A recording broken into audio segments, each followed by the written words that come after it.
Ha ha ha ha ha ha. Hi, Simtam. Welcome, welcome. Okay, so I was just doing this card and I realized I forgot to put these little lanterns in. I don't think we have lanterns quite like this. But maybe we should make some. Should we make some unique lanterns? Yeah, I don't think we have lanterns exactly like this. I'm going to open this image in a new tab. And I'm going to, I'll create a new texture. Let's open up Unity. Oh, that lantern's cool. Oh, that lantern's cool. We got a lot of cool lanterns. Only a little bit. Only treat you guys a little bit to my beautiful nightingale voice.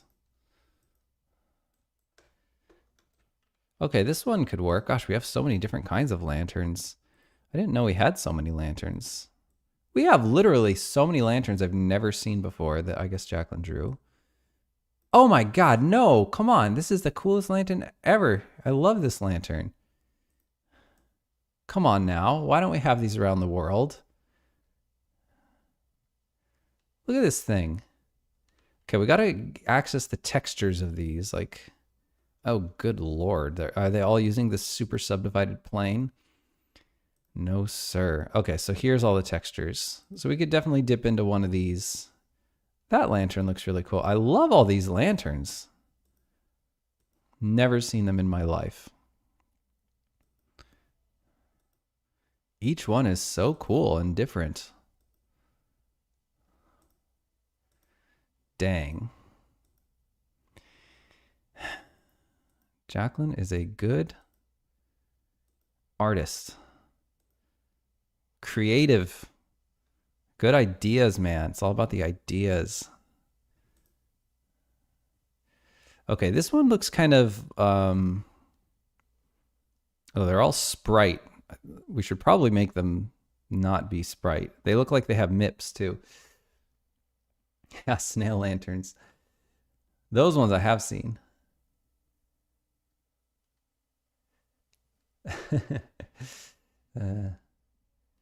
Simtim asks if we're participating in the Next Fest. Yes, we are. This is our one and only Next Fest. This is it, baby.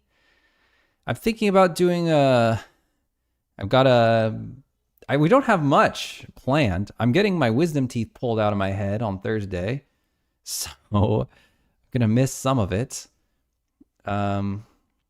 We just have a Steam community post. I mean, our demo's already been, we've been updating it for months now. So we'll already have our localization and everything. Our page is localized in all the different languages. And of course the demo is localized as well. So hopefully we're good to go.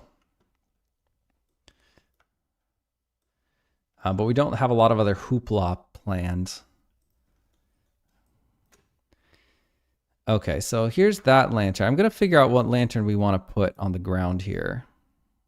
This one is cool too.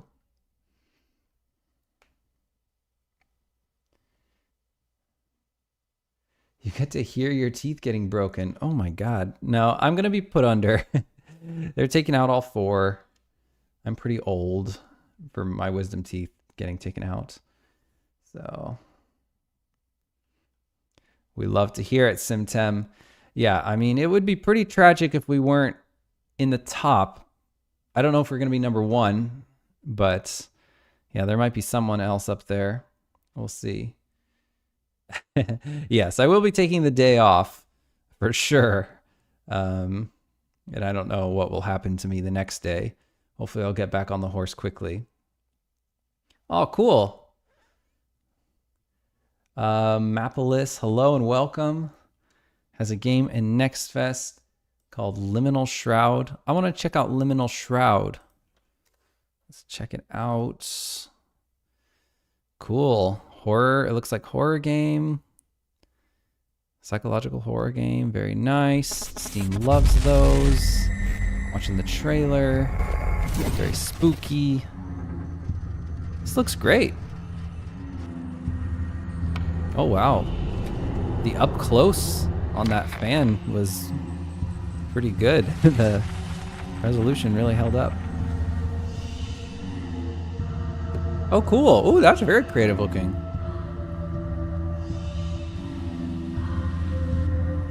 Very cool.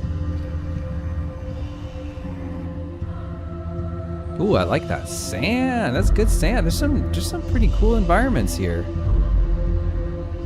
Some good like modeling and stuff. This looks great.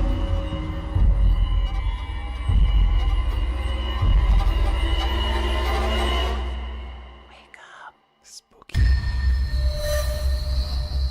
Okay, well, Steam loves horror games, and this looks fantastic. You already have your demo up. That's good that you're not putting your demo up right when Next Fest starts. How is Liminal Shroud doing?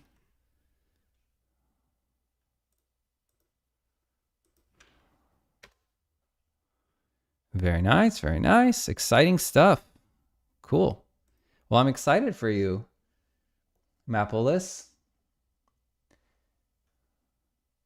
Yeah, the cloth did look really good. Cloth is not easy. Okay. Also, no stream for a while. Oh, I know. The talking is going to hurt. Yeah, no, definitely won't be streaming. Hopefully, I'll be able to work, but we'll see. Simtem says it takes a couple days for the algo to sort things out. Yeah, the first 2 days they just did a talk, I think, back in April. The first 2 days they sort all the games randomly, so we're not expecting anything too magical. And then if you perform well, then they get sorted. On the third day, they get all sorted. So the third day is what I'm expecting will be our big day. That'll be Wednesday, and then I'm going to be unconscious on Thursday.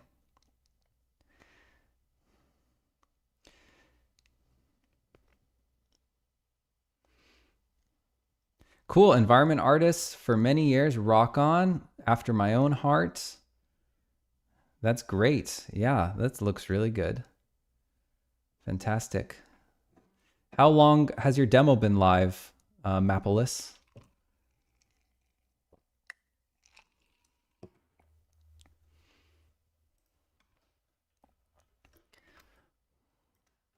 Let me see about... I just can't decide which... Let me look at the concept here that Jacqueline has made. Oops. Okay, so they're actually... These lanterns are different than all of the lanterns. Should we make unique lanterns? Why not? Let's just make unique lanterns. I will copy the image and I will just... create a new... It's kind of weird. We don't have any lanterns like this.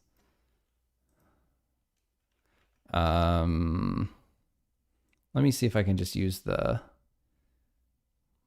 magnetic lasso. Has this thing ever worked for anyone? No, I don't think so.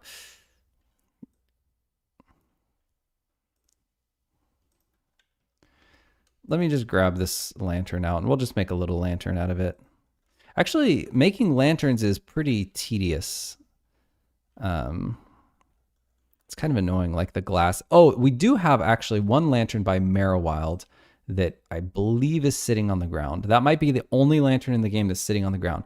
Let me go see if we can just use that one, because that would save us some work here. Let's see if we can just steal your lantern. Ah, you don't even have a lantern. I could have sworn you had a lantern sitting on the ground. Do you really not? I could have sworn I made one. I swear I did. Why do I remember doing that? Huh. Crazy.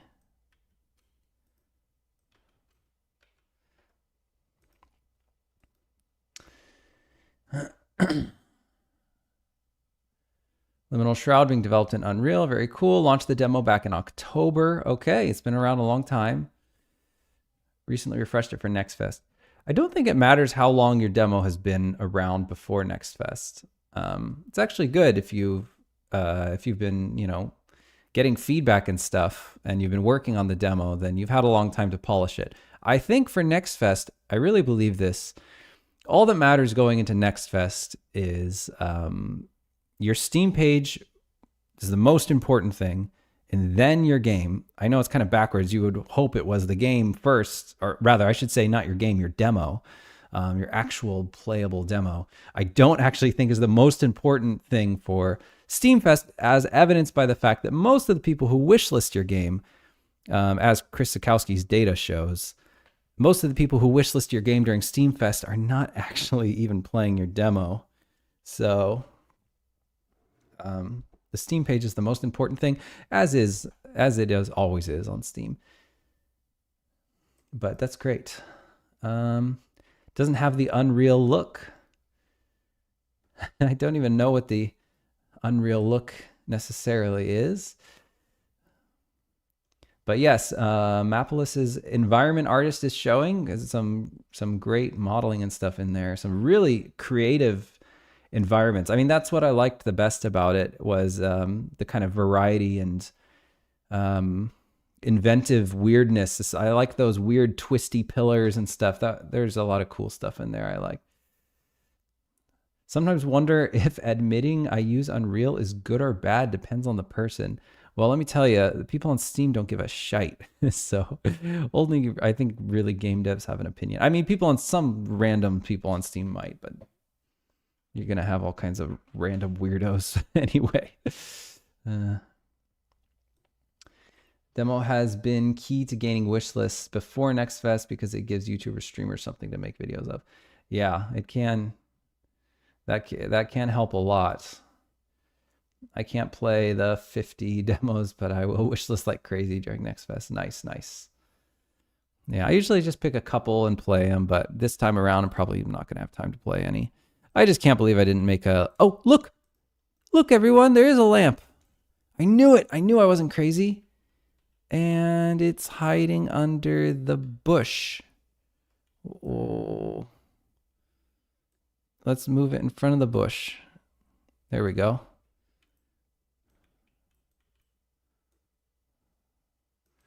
Cool. Okay, let's copy that lamp. Phew, we almost made a lamp. That would have been stupid. All right. And I'll go ahead and save main. Actually, I could probably... I just specialized the people prefab. Is that what I want to do? I guess. Let's go ahead and save scene. Hey, Werbus, welcome. Simtem says, basically, there's a lot of Unreal horror games that just use default lighting. So it's like a tell. Oh, gotcha. There can be so many cool looking games with Unreal, but a lot of people leave default settings.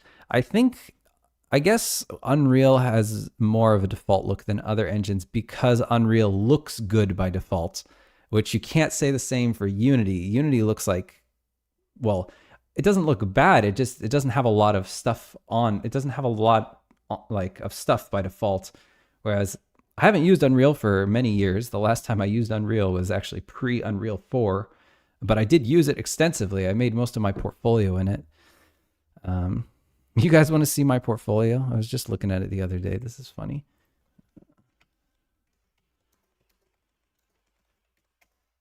But it has just kind of a lot of pretty lighting by default. It has like, I think it even has like a default skybox, and it has indirect light set up by default. I think it even has a directional light in there. This is just E-shade stuff. This one I did in CryEngine. Showed this on stream before. I'm sure some folks have seen it.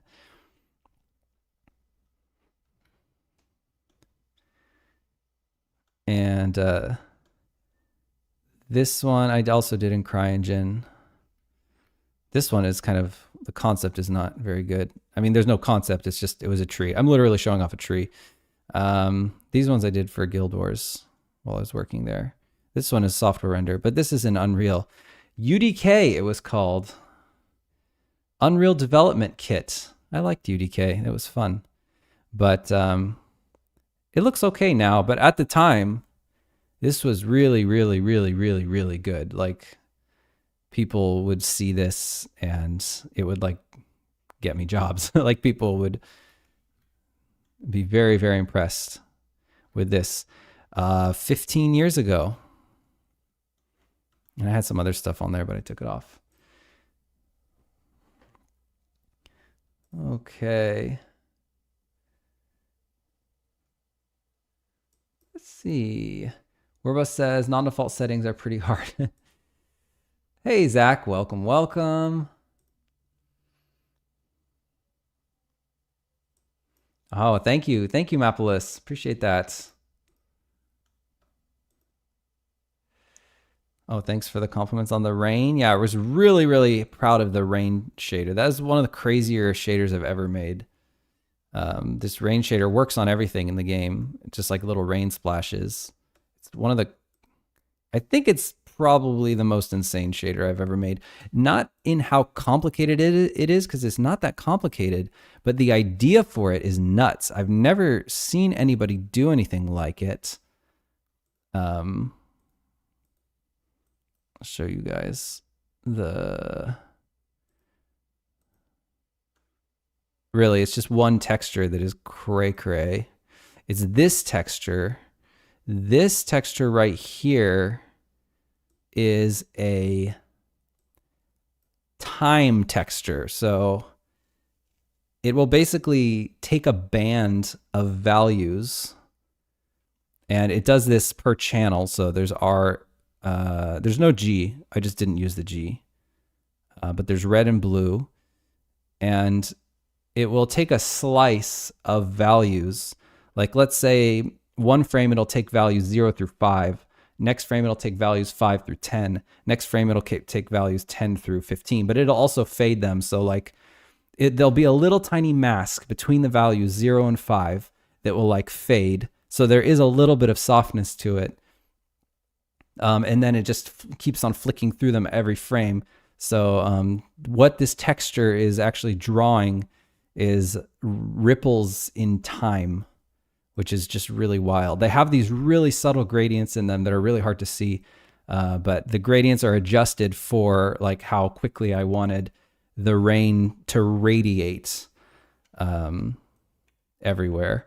And so there's the different splatters are on different values, and that creates different timings for all of the different splashes. And I have a couple different versions of that texture. It was very effective with one texture to do that. Yeah, there's no particles. So it's all literally, I would say it's 0 draw calls, because you already have a draw call for the terrain shader, and this is just one bit of extra shader math, and it's not even that heavy on the GPU. I mean, it's nothing. I would say it's even less heavy than a texture lookup. I think the texture lookup is probably the heaviest part of this entire shader, which is crazy.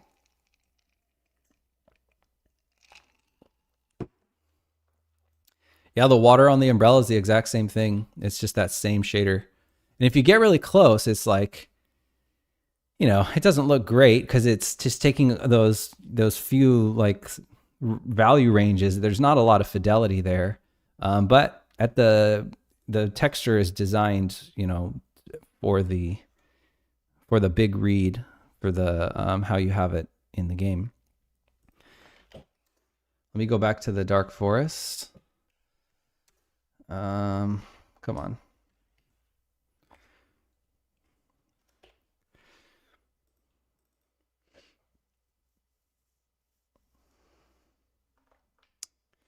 Oh, I missed a couple messages back there.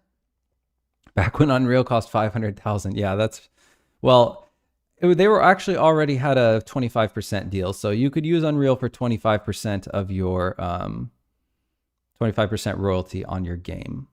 And even then, I think it had $1 million clause as well. But yeah, it was actually right after the closed sort of licensing days. But I'm pretty sure you could also buy a license. And that's probably true today. I'm pretty sure you can still buy a license if you really wanted to. So you don't have to pay them a royalty. But I imagine it's very expensive. Love GDub 1 and 2. Nice.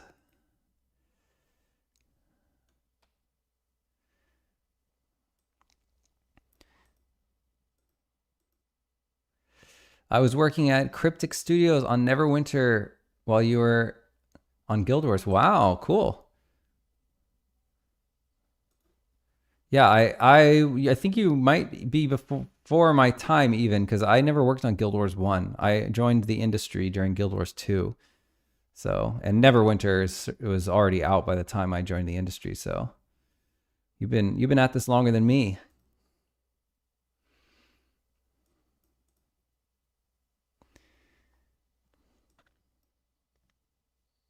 Simtem asks if reached out to any influencers to cover the demo. Are you talking to me or are you talking to Mapolis?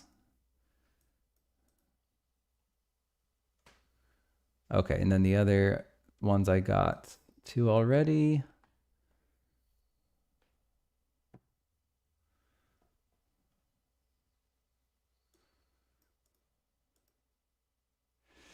Werbus says I was doing similar things in shaders for river float and water wrinkles. Cool. All right, I'm glad to hear I'm not the first one.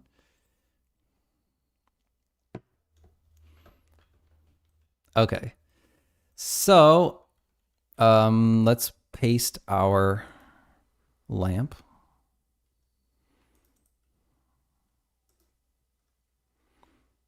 It's not even a prefab.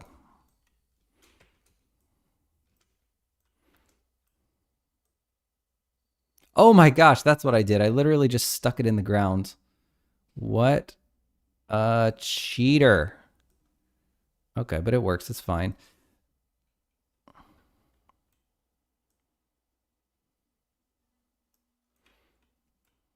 Okay, looking at the concepts, there's just sort of 3 around. And I will put 3. Would it be fun to kind of put one on the log, I wonder? Like somebody set one on the log. Okay, I think we're actually going to have issues doing that because we have this, we've cheated our way. So let's just keep it on the ground. How about?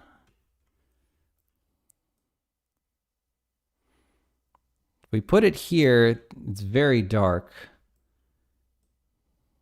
Let's put, I imagine they would put it on the rug. So let's put it on the rug.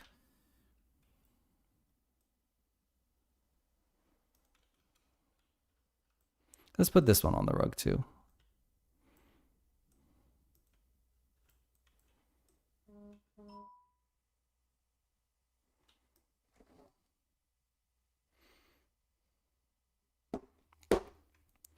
Okay. Let's see.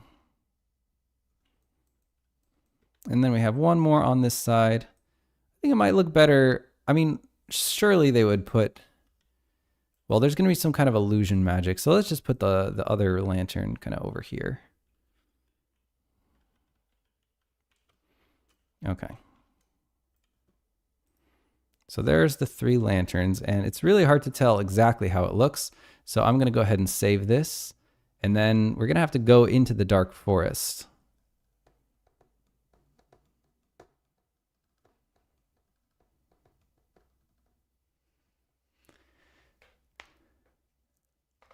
Oh, gotcha. Okay.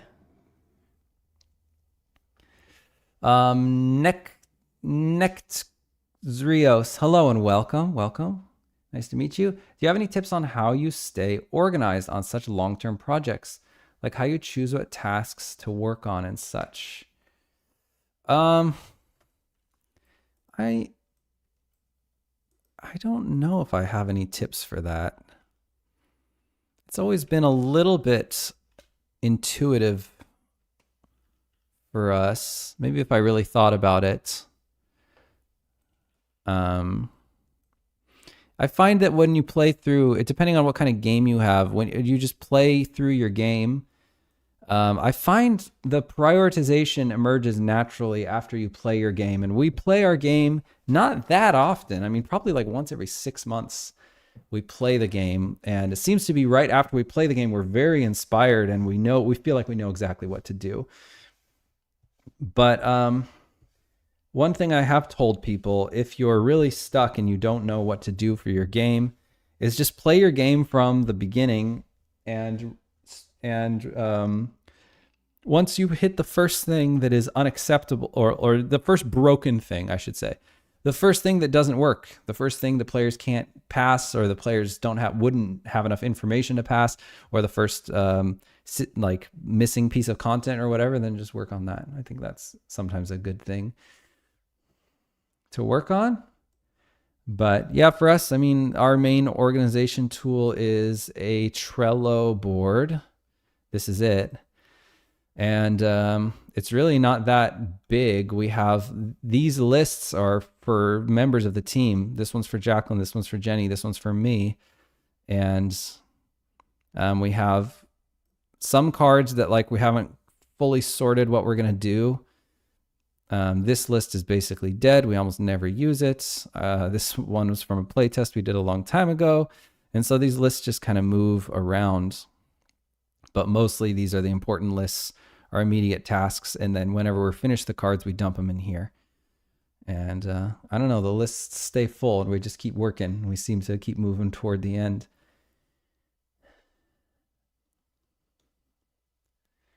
Hello, Mossvale. Yes, we're making this little D&D area. D&D area where you play with your friends. Let me put in the Dark Forest start settings. And I'll jump into game.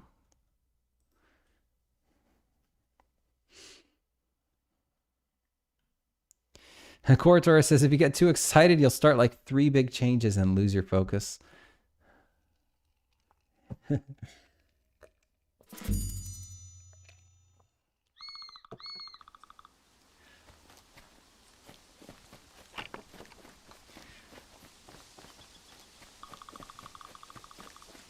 we try to just stay focused on the player experience. Oh no, not this. Come on. Okay. We've got to sort this out because we can't get into the Dark Forest right now. Let's see what Bool is preventing us from getting in there. This is accepted green sprites. So if I turn that Bool to true, oops.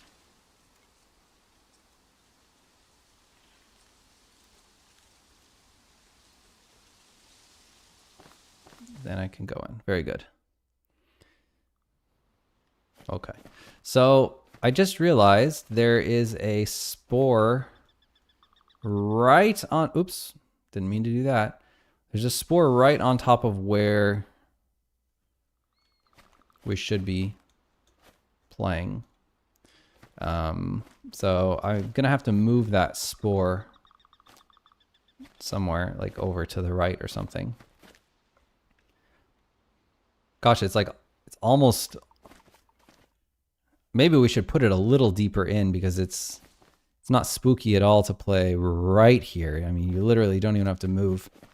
So maybe I'll push it a little further in. Maybe like right here would be cool. Let's see what it looks like at night. So I'm going to keep pushing until nighttime.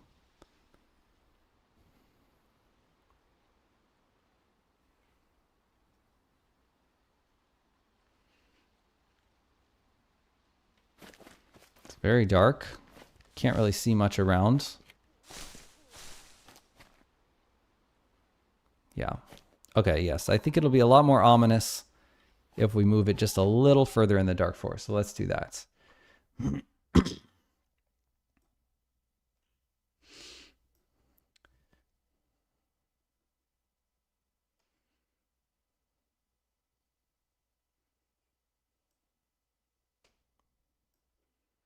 I tried Trello and kept forgetting about it. We don't forget about it just because it's very core. It's just the way we keep track of everything.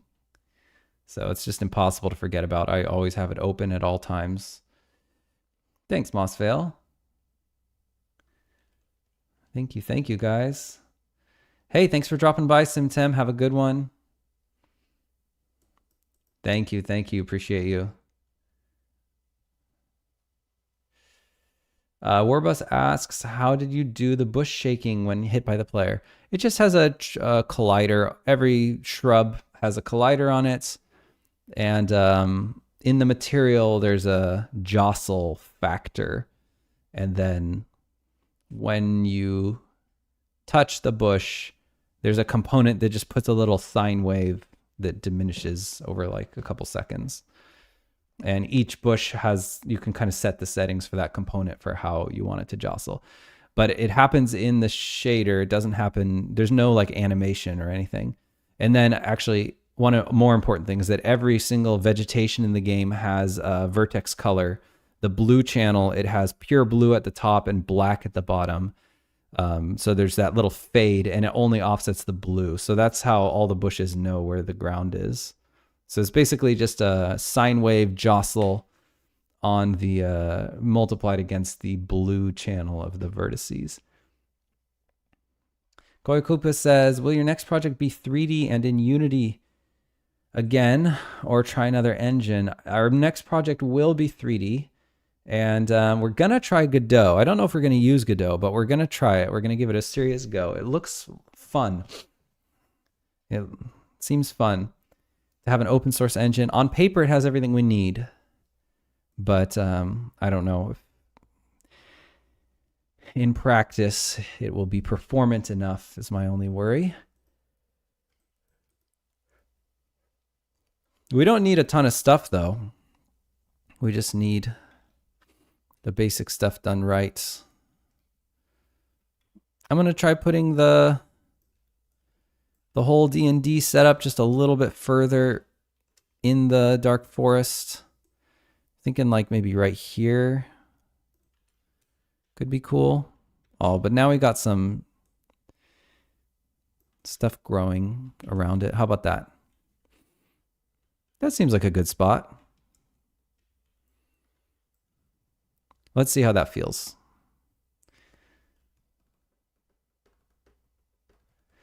Yeah, I did the shader shake because I didn't want just a bunch of animated skinned meshes everywhere with bones.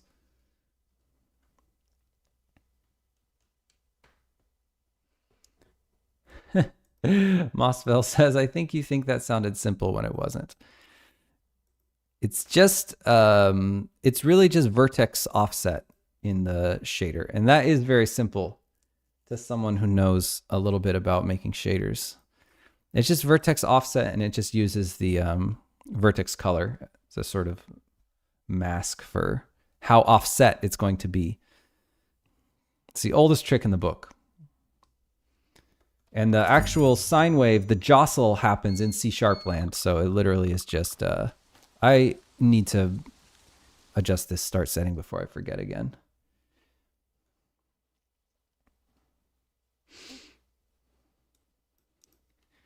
Yeah, it's on the middle of the road. I don't know. We don't have a lot of clearings in the Dark Forest. So maybe it is weird putting it in the middle of the road. They say Godot isn't good at 3D games. Will your next project be full 3D or like this game 3D? What do you think of Godot handling 3D? So it's going to be full 3D, definitely full 3D. Very like high fidelity with normal maps and all that stuff, like Eastshade. They said Unity wasn't good at 3D when I started Eastshade, and then I smoked everyone. Like literally, it was like one of the best. It was no problem. Within a couple months, I had something, you know, as good as anything I'd ever seen in Unity. I just look at the graphics features of Godot, and I'm like, check, check, check. I have everything I need to make something look absolutely amazing. There's no qualms about that. I know I can make Godot look absolutely bananas bonkers. That's easy. I don't know about the performance. That's the only thing. I don't want to be in a situation where I have to work twice as hard to get the game performance. Because like, yeah. Performance is of course, a lot up to the developer, but it's also a lot up to the engine. So if like 2,000 draw calls in Godot performs way worse than 2,000 draw calls in Unity, 2,000 draw calls are 2,000 draw calls. So, you know, there's not a lot I can do about that. And I'm assuming to get down to 2,000, I've already done all the tricks, like the culling you know, mesh combining, instancing, whatever we have to do. But at the end of the day, I want to be able to put 2000 draw calls on screen and not worry about it too much.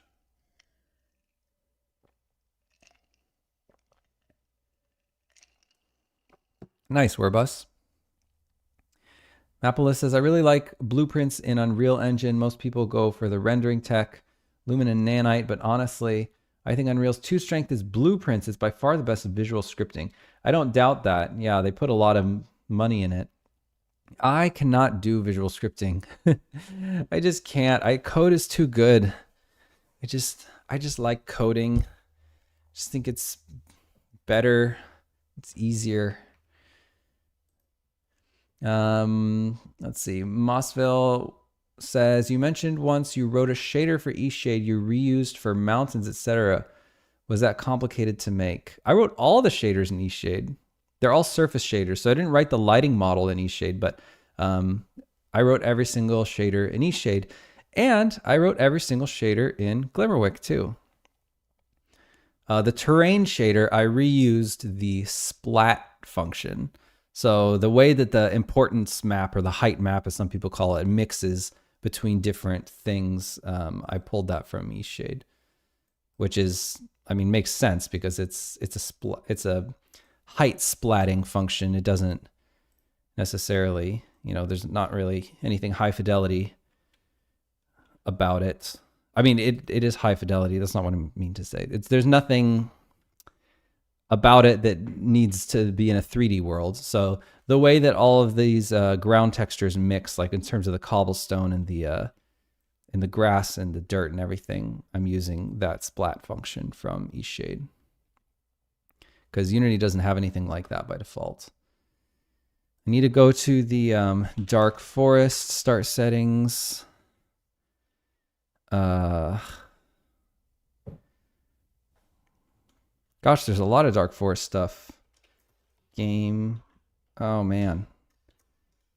Dark forest start. There we go. Dark forest start settings, and I need to copy the game bool for accepted green sprites, and then I'll save the project. And now when I jump into the game here, I'll just be able to walk right through, and then we'll be able to see how that area looks.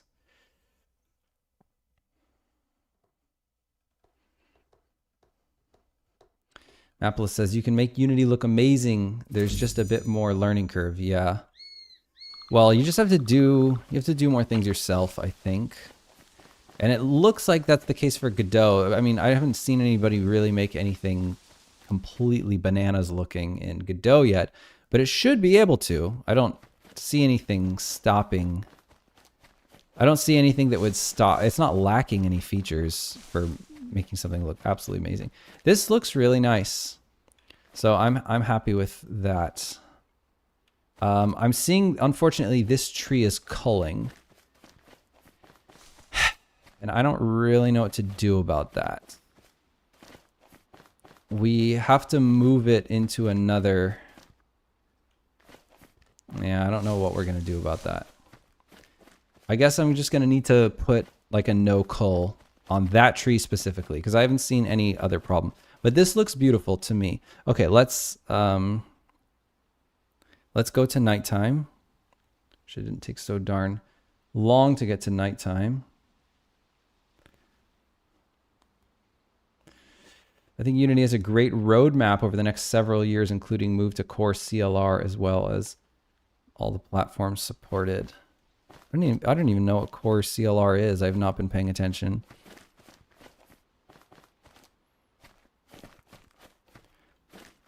Well, that just looks really cool. Really cool. I think that looks beautiful. I'm very pleased with that. That's an awesome little setup there. Sweet. Okay, so that's what we'll do. Hello, by the way, Ronders. Welcome to the chat.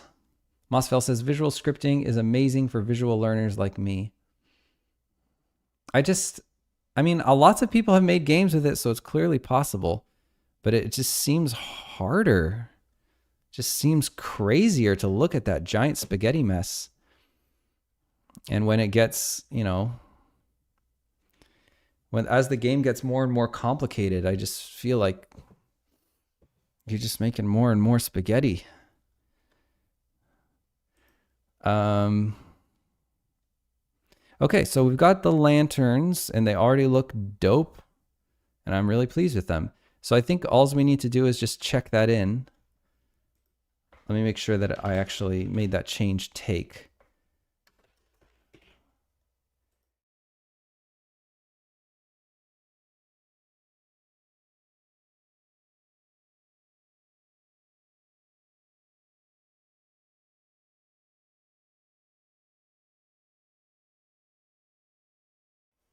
All right, sorry guys. If I ever go BRB randomly, it's because I had to sneeze, and ain't nobody needs to see that. And then I usually blow my nose, so that's why it takes a little longer. Okay, let's go to the Dark Forest and just make sure that, all that stuff is saved, and then we should be done with that card. That looks dope. I'm really pleased with that. Okay, that's going to be easy. And the cameras came with it. The only thing we needed was this thing is being culled. So all of the meshes in this group need a no cull on them. And I haven't seen that issue anywhere else, so we'll just say no cull. Or like culling grid exclude.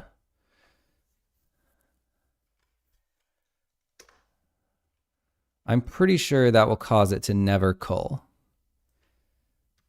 And it seems like maybe we don't really need to do it for the bottom ones. It's really just the top ones that are an issue. So I'll remove this because we're just going to get a couple extra draw calls here. So let's remove that one. Okay, cool. So that looks good. I'll leave that one. What the heck? Whatever. It's fine. And hopefully we'll be good there. Koi Koopa says, you say you can make Godot look amazing in 3D. Does your power come from you can code HLSL? Where does your power come from? Yeah, it comes from art. Just the thing. Everyone's always, this is a pet peeve of mine. Everyone's always thinking about like post-processing and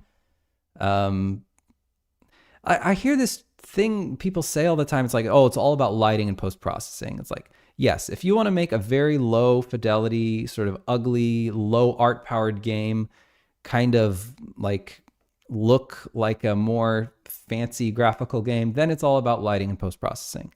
But if you want to make a beautiful place, then it's not all about lighting and post-processing. I mean, light, yes, but a million other things. It's about silhouette, it's about form, it's about composition, it's about the content of the things you're putting on screen. So like the believability of all of your architecture, the believability of your forest, the inclusion of important details, the unpacking of important details, that you're paying attention to reference, that you're using good reference, that you are, you know, doing service to all of the things that make something tick. So if you're, you know, if you're making a medieval village, that you are honestly representing all that stuff and that you are fighting the fights for every single thing that you see. So if you see cool inset windows that have plaster mixing in certain ways, that you actually fight the fight to make all of that happen, whether it's with a shader, whether it's with decals, whether it's with, you know, one mega texture, you're just going to have a massive texture, whatever it is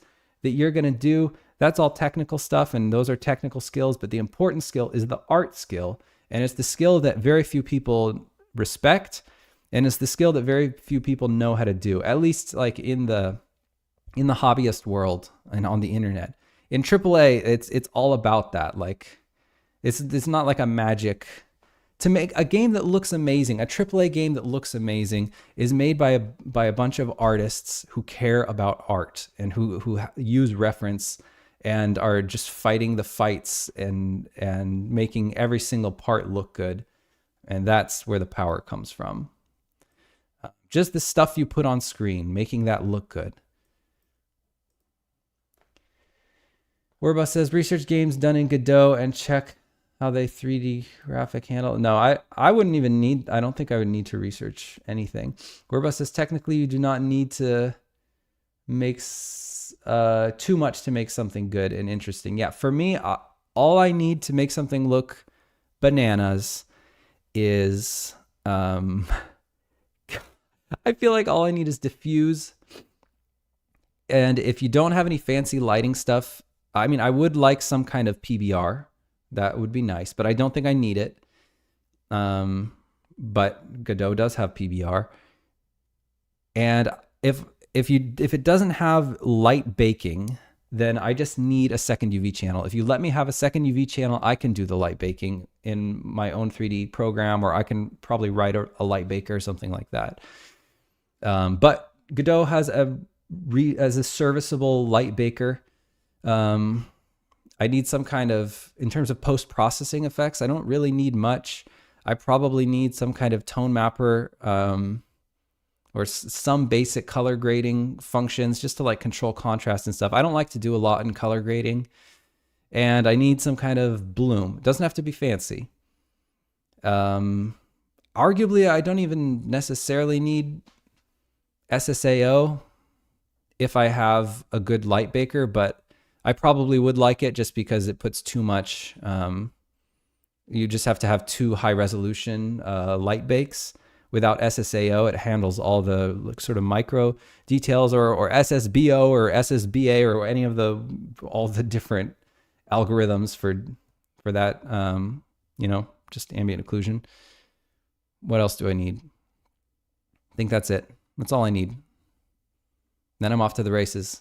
Shadow. I need cast shadows. I can't code cast shadows. I can't do that. So I can't like write my own shaders to have cast shadows. So somebody needs to make this. I need cast shadows. Godot's cast shadows are not good. I already know that because I've already messed around with the engine. And yeah, I know that the shadows I did bring a couple. No, I don't think Godot's going to let me even open. Why can't? I don't even think. Why is it so hard to open? I don't even know where I installed it.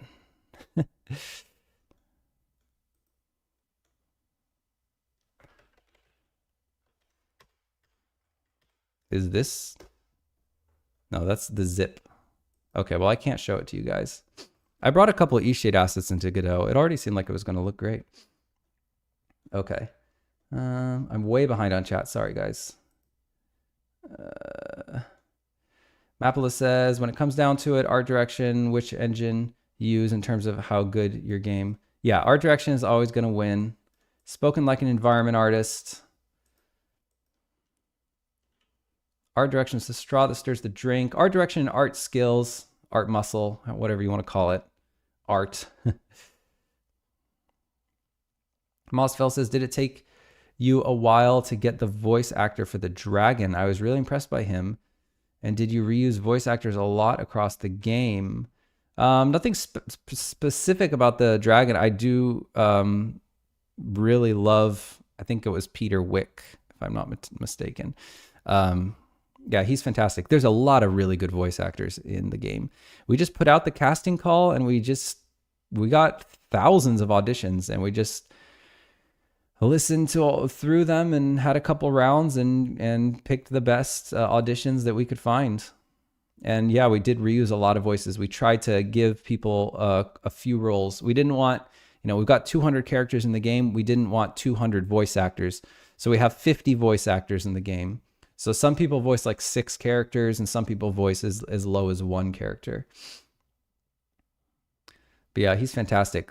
Really, I don't think we have any really weak performances. I mean, we have just a lot of good performances. Ronders says, Unity is actively working on modernizing its .NET integration by transitioning from mono runtime. Gotcha. Yeah, I wouldn't even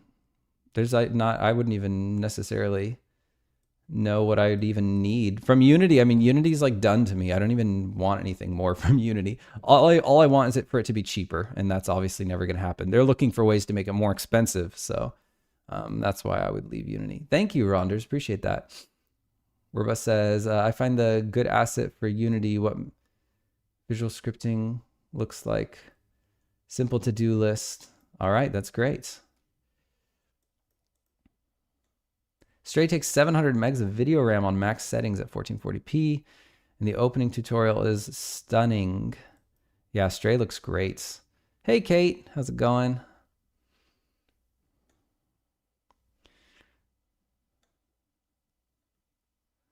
Okay, I am like so behind on chat. Now people are talking about my little art sermon. Sorry, I whenever I get started on that, I just go on a tirade. Mapolis says, back in the day, we didn't have any fancy BPR. That's right. PBR, that's right. We had to paint all our lighting into the textures. Exactly. I still paint light all the time. I mean, I paint it in different ways. I've got all these drop shadows under all of the vegetables. Every single thing has like a drop shadow under it.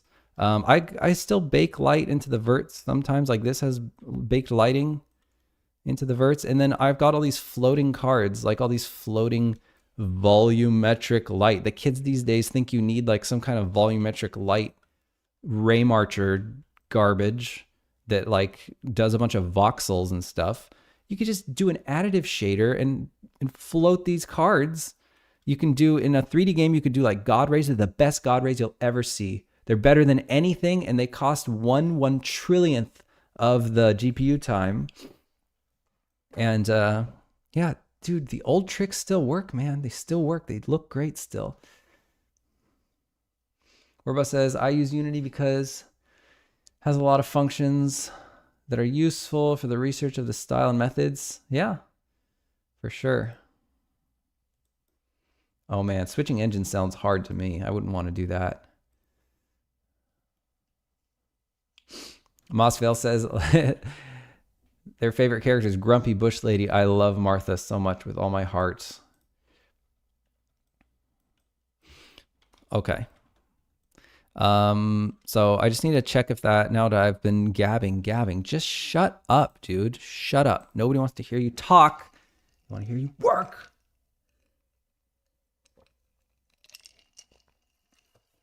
That's probably not true. But I want to get stuff done. It's already 3:40. That's crazy. Okay.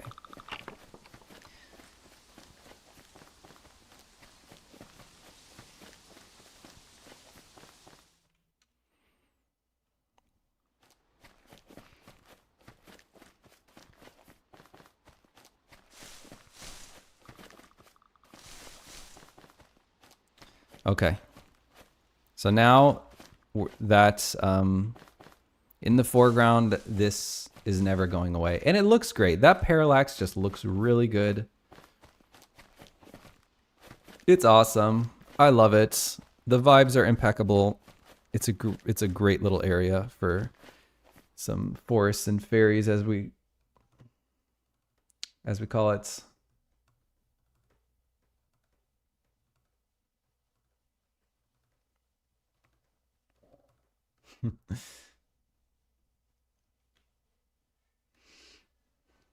Mapolis says, I've been thinking about doing streams like this while working on Liminal Shroud. How's the experience been for you with Witch Academy? Well, normally I can focus really well while I'm streaming, and I can focus for a long time. And sometimes it helps me focus. And that's actually why I stream, because sometimes it does help me focus. Sometimes I gab too much. But in general, I like it, and I like you all keeping me company. So yeah, that's why I do it. Cortora says, when you're streaming, you go at 20 to 30% and talk all the time. Makes for a great stream. Well, I appreciate that. I hope I'm going a little bit more than 20 to 30%. At times I feel like I'm going 100%. But yes, right now, so far, I've been talking a lot. That is very true. All right, so that is it. We've got the lanterns in there, and I'm just gonna check this in. So rug, lanterns, cameras for Dark Forest. For Dark Forest FNF. Okay, let's see. I heard that follow noise. Space Lupin, thank you so much for the follow. Appreciate that.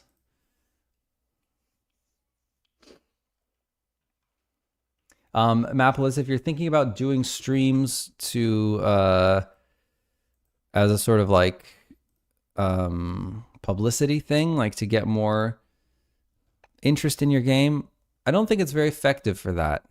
At least not at the scale for us. It might be effective at a smaller scale, but yeah, I don't think we're not driving a lot of wish lists from the stream. YouTube is more effective for driving wish lists, but even YouTube is not super effective. The most effective thing is just getting into festivals and showcases. Of course, Steam Next Fest is one of your biggest cards. All right, so what should we do first? So there's all this Project Zinnia's tent stuff. Project Zinnia's tent in Dark Forest 2. I don't know if it actually has to be projected. I placed it where I want in the forest. It's called Zinnia Tent. Okay, cool.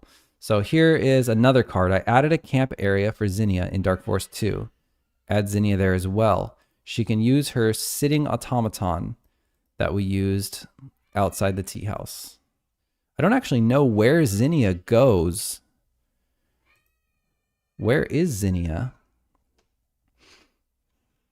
Let's go to Dark Forest 2. Okay. And we've already checked that in, so that's perfect. And we'll check out Dark Forest 2.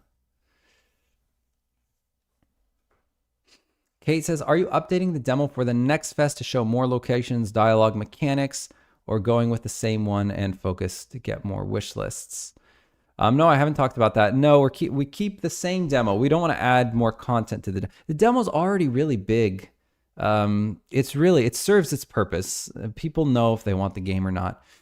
Wish lists Next Fest is not very exciting for people who've already played the Glimmerwick demo. We've updated, we fixed a few bugs. We fixed a few bugs with the localization. We changed the music mini game beginning, the first song. We made it a little bit easier, just some adjustments.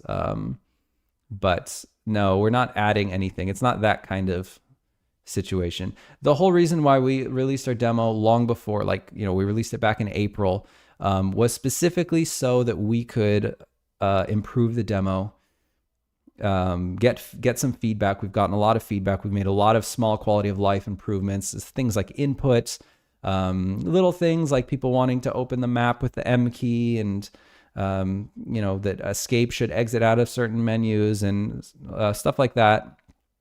Some tutorialization. We added some more tutorialization, and of course now we've made the music mini game easier. We've added more accessibility settings people wanted. So stuff like that. That's the stuff and of course we fixed tons of bugs, probably over 100 bugs. And that's really what we wanted to do before we hit Next Fest. And then we roll into Next Fest with a super solid demo, and hopefully thousands more people will play it now. And hopefully we get over 20,000 wish lists. That would be great. Mossvale says, any idea when the next beta might be?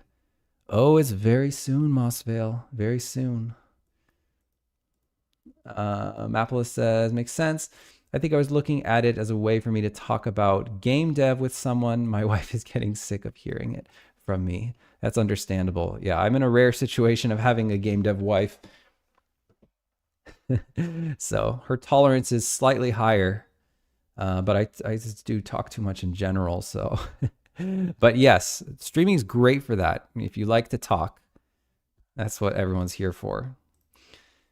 Kate says, still hope Next Fest gets exciting for you with the outcome. Thank you. Thank you. Yes. Mossville says, what kind of wishlist bump are you hoping for? I would find it hard not to check every minute.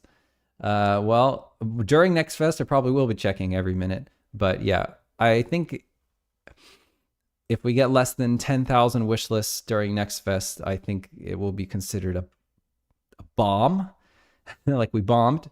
If we get between 10 and 20, it'd be like, meh. If we get over 20, it'd be like, all right. And if we got over, let's say, over 30 or 40, then it would be getting into crazy town territory. So that's my expected range. I guess I expect between 10 and 30,000. 30,000 is a little audacious. I don't think we'll get 30,000. I think we'll get 25 would be my guess. Christopan says, I really like the demo and told all my friends to check it out. Yes. Japan, thank you so much. Appreciate that. Really appreciate that. Thank you. Thank you. Let's see if we can find the Zinnia tents. Zinnia tents. What's going on here with Zinnia? Oh, whoa.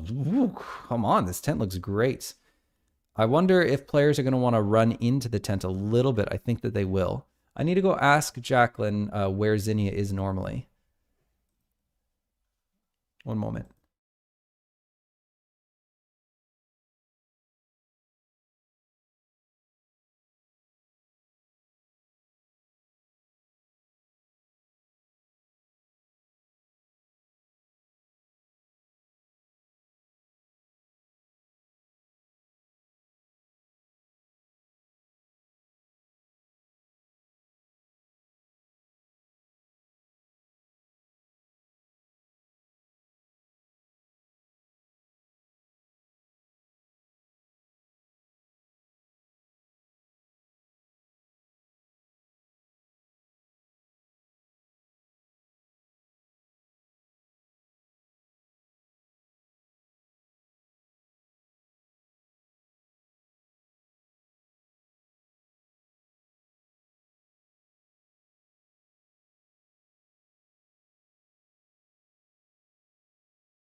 Okay, ready to rock.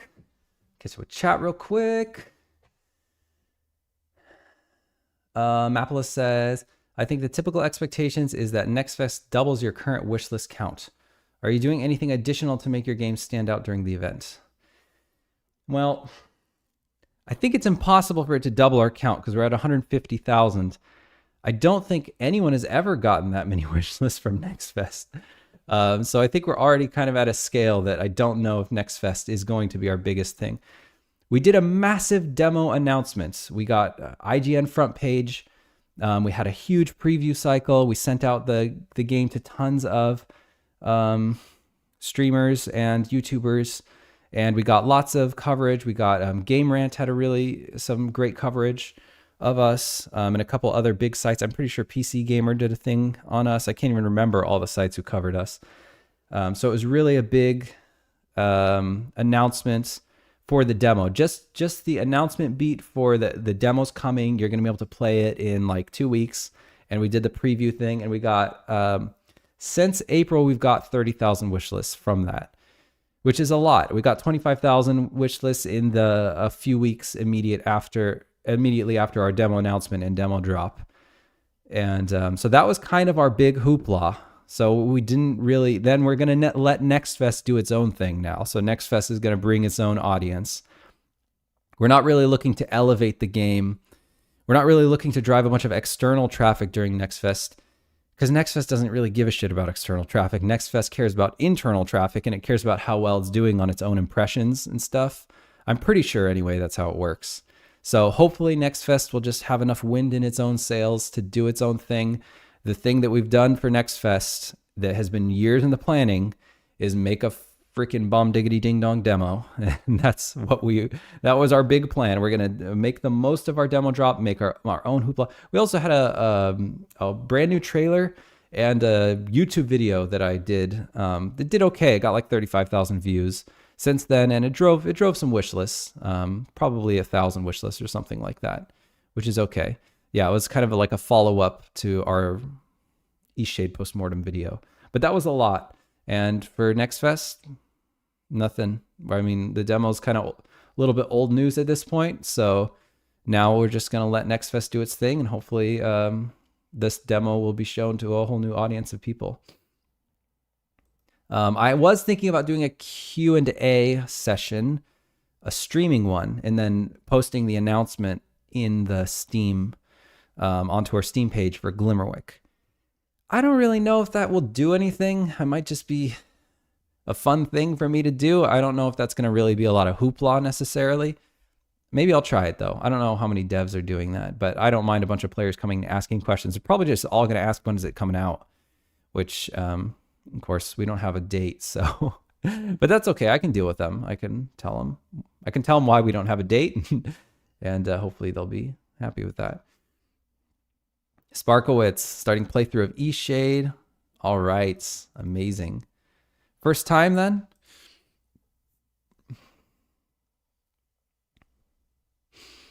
Mapless says press can make a huge difference. They can make a difference. I don't know about a huge difference, but they can help. Sounds like you're already in an extremely good position. Thank you. Appreciate that. Mossvale says, I was gutted when the demo finished, which I guess is the intended feeling. Yeah, lots of people tell us that they want the demo to be longer, but I think, from our perspective, it's different. We don't care. We don't care. The point is not to say to you. The point is to make you, honestly, the point is to show you if it's your cup of tea. And if you're sad when the demo ends, then that's a good indicator that it's your cup of tea and you're probably going to buy the game. I haven't run into a person that was like, the demo's too short. I was really sad when it ended. I really wanted to keep playing, but it really pissed me off so much that I'm not going to buy your game. If anything, people are like, the demo should have been longer. It should have been longer because I personally wanted to play more. And then, of course, they're going to buy the game. So, mission accomplished. Sparkowitz says, I wanted to play it for a while, but my backlog. Gotcha. All right, rock on. Well, I hope you have a great time, and thank you for playing Eastshade. Zinnia's tent does need a projection. So I'm going to... It's pretty simple, because I'm pretty sure the players will want to run around in the tent. Because it's so open and inviting. So I think we need some kind of projection. Let's just knock it out, baby. Let's just do it real quick. So I'm going to open Blender. Just open a Blender file. I'll make a new Blender file. And I'll save as Zinnia Tents. Save. I don't think we need remap relative on. And then I'll make a mesh. And I'll just move that mesh. -1. Oops. Other way. I'm going to rotate it 60 degrees up. Okay, all right, all right. -60 degrees, I guess. And then we're going to add a camera. And the camera we're going to put 1000 by 1000 just to make the camera a square. And then I'll make it face this. And then we're going to even out all these rotation, Euler angles. And then we do want the camera to be orthographic. And we're going to add a cube. An empty cube is how I export stuff with my custom handy dandy exporter. And then we want a new material. Actually, we don't need a new material. We already have a material. This beautiful tent material called Zinnia Tents. And it's in materials, models materials. So if we just, let's rename the material to Zinnia Tents. because my exporter doesn't do spaces. And then I need a new material on this thing called Zinnia Tents. And then we're going to call this Zinnia Tents LD0. I'm going to parent this thing. Okay. And we're going to go into our UV image editor. Going to look in through our camera eye, and I'll just project. It would be nice maybe if the camera perfectly lined up. So let's decrease the orthographic scale until it basically lines up. And then we need to grab that image called Zinnia Tent, which, where's the image Zinnia Tent? It is inside of Sprites Buildings. So it's Assets, Sprites, Buildings. Assets, Sprites, /buildings. I think it's buildings, right? Yeah. And then we'll search for Zinnia Tent. There it is. Okay, now we have the tent, and now I'll just control up and it'll project from camera, and we'll look from the textured view. And all I really wanted to do is make it so that the player can walk in the tent a little bit. And I guess to do that, probably the best way to do it would be literally to cut a hole without messing with the texture. Messing with the texture might be an even better way, but I'm just going to be lazy, and I'm just going to cut somewhat roughly right along this tent's edge. Is this a waste of polygons? No, because polygons barely matter, especially when you have so few of them. I mean, we're not usually rendering more than a couple 100,000 triangles, and this game ain't for mobile, so it doesn't really matter. The modern GPU eats polygons for breakfast and doesn't give a crap. So I can just cut this out. This actually is supposed to be in the foreground. So that is actually going to be kind of annoying to cut out. So if I wanted to be really clever, I would just move that off to the side, and I will. I'll have to check out the texture at this point. So let's go ahead and check out the texture, because that's just going to be too annoying to cut out. But moving that off to the side is going to be a heck of a lot easier than moving all this stuff off to the side. So I just have to turn off these adjustment layers so that I can actually get at what I'm trying to get at here. And this is like this fadey bit. I'll just move this over here. And now I need to remember to turn on all this stuff. So we've got the fadey bits, we've got these adjustment layers, and it looks like this right here could use a little bit of, it just is quite, needs a little bit more contrast to fit in there. And now I can just save that. And then if I go back to Blender, now it's off to the side. We don't have to worry about it. And I'll just continue cutting. And really, I know the player's head is not going to get this high. So I really shouldn't worry too much about that part. It's down the sides that is more important. So I'm just going to sort of save my cut by cutting off to the side here. I'll make one more cut here to the corner just to make sure it doesn't triangulate in funky ways. And I'm just going to keep cutting. Keep cutting, and you guys will see what the trick is here at the end. Well, you'll see what the trick is in a minute, really. Okay, there we go. So now we have the tents. We can just delete this bit. I'm just going to grab, I'll just add a new plane. I'm just going to float it so that it makes it hangs above the ground. And we want to have that same material on, the Zinnia Tent material, and we want that same texture map to it. And I just want to make it big enough so that if we look from the camera's perspective, that we can fill the entire tent space with it. And now I just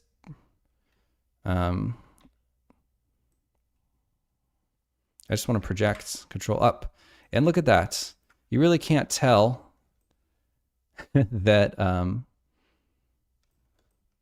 oops, I don't know why it's floating like that. What did I do? I guess I moved it on the wrong axis. So let's make sure that it's actually flat.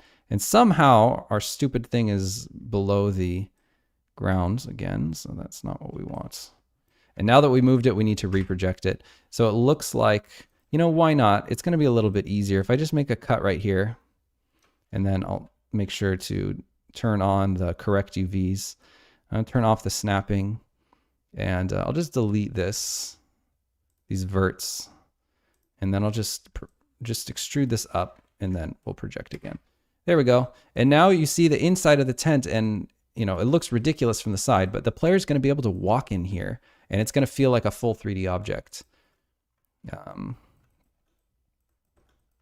Actually, I think I want this even shallower because we're going to put some collision on here because we don't want the player like walking up back into those areas. So we might even do a little bit more here, like kind of pull in the sides here, just so that we have some sort of guide for the collision.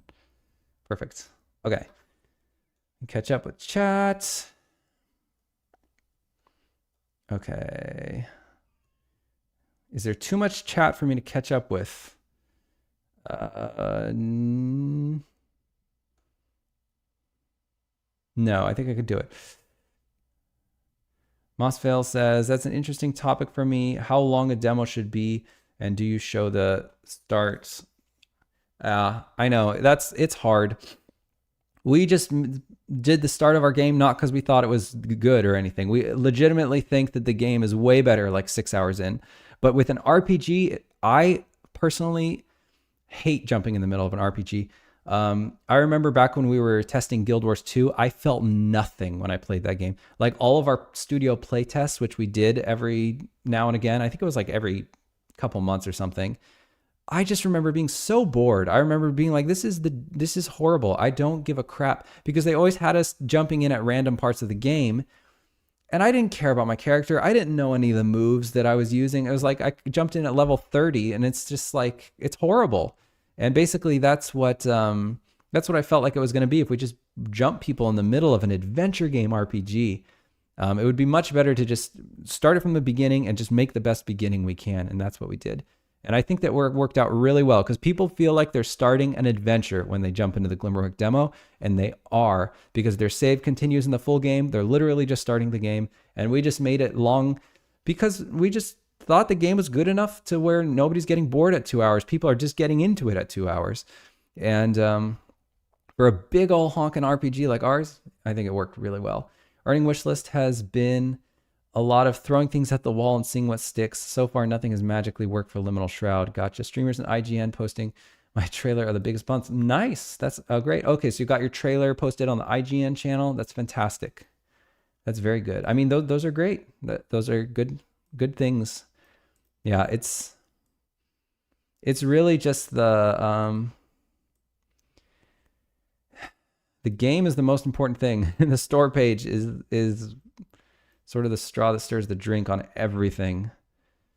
Christopan says, I really wanted to get the tea for that stress call. Yeah. Boz Oz hello says, spaces are evil. I don't even know what that's in reference to. Orbus says, Liminal Shroud. Liminal Shroud looks great. Blender version 2. I don't think so. Oh, yes, it is version 2. Yeah, that's right. It's pretty old. Orbus says, shame, first person, not for me. Oh, for Liminal Shroud. Why do you add this empty box to the tent? So the empty box is the parent object for my exporter. Probably too scary for me.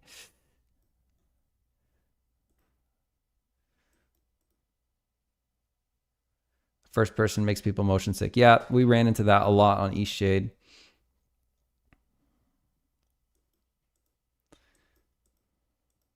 Yeah, it's a great trailer. It's good stuff. Almost caught up. Guild Wars playtest story, exactly how it was at Cryptic. We had to playtest, but God, it was boring. Yeah, isn't that weird? I felt like it's such a bad way to play an RPG. But I felt like I learned something from those playtests in that we made sure not to do our demo that way because I just knew it would feel like that. Of course, Guild Wars 2 is great. I mean, if you start from the beginning, then you actually have fun. But jumping in an RPG in the middle is, is no fun.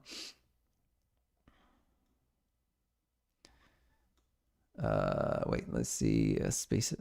Okay. Werbo says, but your game's selling point is art and story when most games sell more of action and cool attacks and skills, so need different type of demo. Yeah, very true. Every game's going to need a different type of demo. I play test game called 911 Operator, had fun with it. There was no entry barrier. Just throw into a new city and play a shift there. Interesting. That's cool. Mossvale says, you managed to save yourself on localization with no text. Yeah, that's true.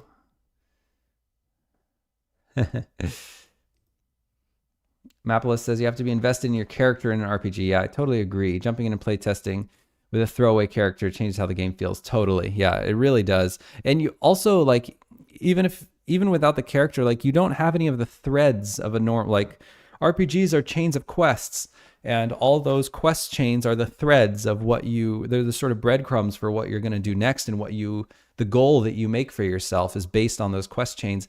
You come in, you don't even know what quest chains you're on. You don't know what's going on. You don't know what your goal is or anything like that. So I definitely felt like they were pretty useless playtests. I don't know if the designers maybe who knew the game better were giving more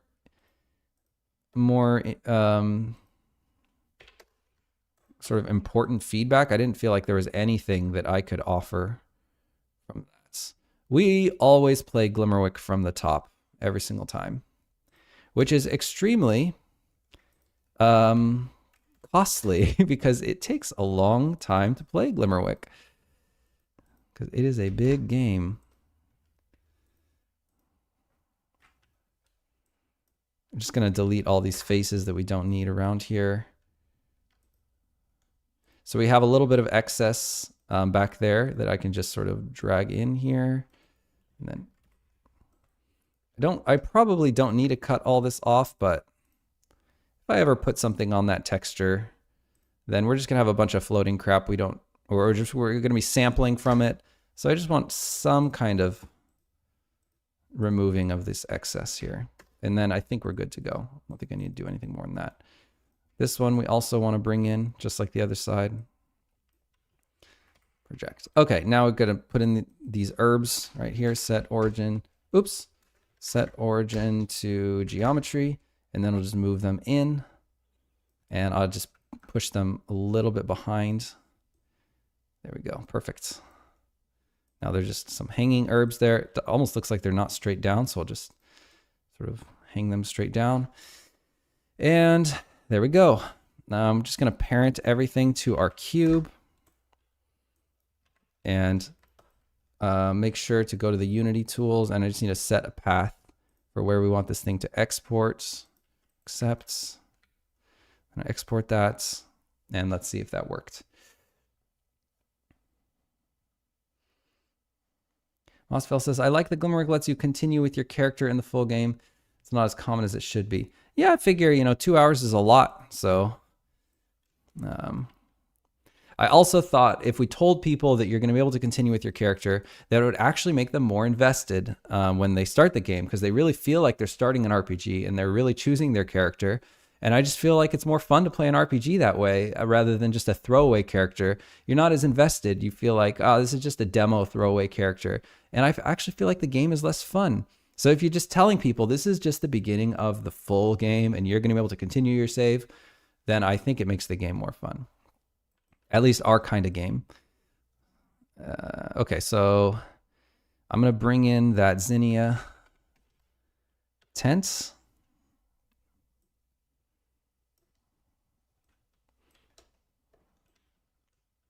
So the rotation is a little bit wrong, but I don't care. And then I'm just going to scale it to match Jacqueline, the one that Jacqueline blocked in. because I'm sure she looked at it and scaled it to her liking and everything already. I do want to have it sitting as close to the ground as we can. So now that we've scaled it, we can sort of delete that other quad in there. This is a prefab. I don't think it needs to be. I'm going to unpack it. Pack the prefab, delete the quad. Okay, so the ground is, there we go. Now it's on top. And just going to delete all this stuff. Cool. There's a stool here. Okay, I guess that's stool she wanted there. I think it should be a dark stool. I think we have darker stools. Yeah. Maybe it's a bit too nice. Okay, cool. And I'm wondering if I should put this... No, it definitely has to float above the shadow. So we're going to have to make sure it doesn't have any Z fighting. We also need the collision mesh now. So I'm going to duplicate our little cube. And we're going to make it slightly smaller just so that we can select it and put it on a different layer. And I always call, I use the suffix fizz for collision, which is, it's a sucker punch thing. Never known any other studio who called it fizz. Everyone else calls it collision. But I guess when I was starting eShade, I was coming from Sucker Punch, and I was just sort of stuck in that habit. But it's Fizz is kind of a funny name for it. It stands for physics.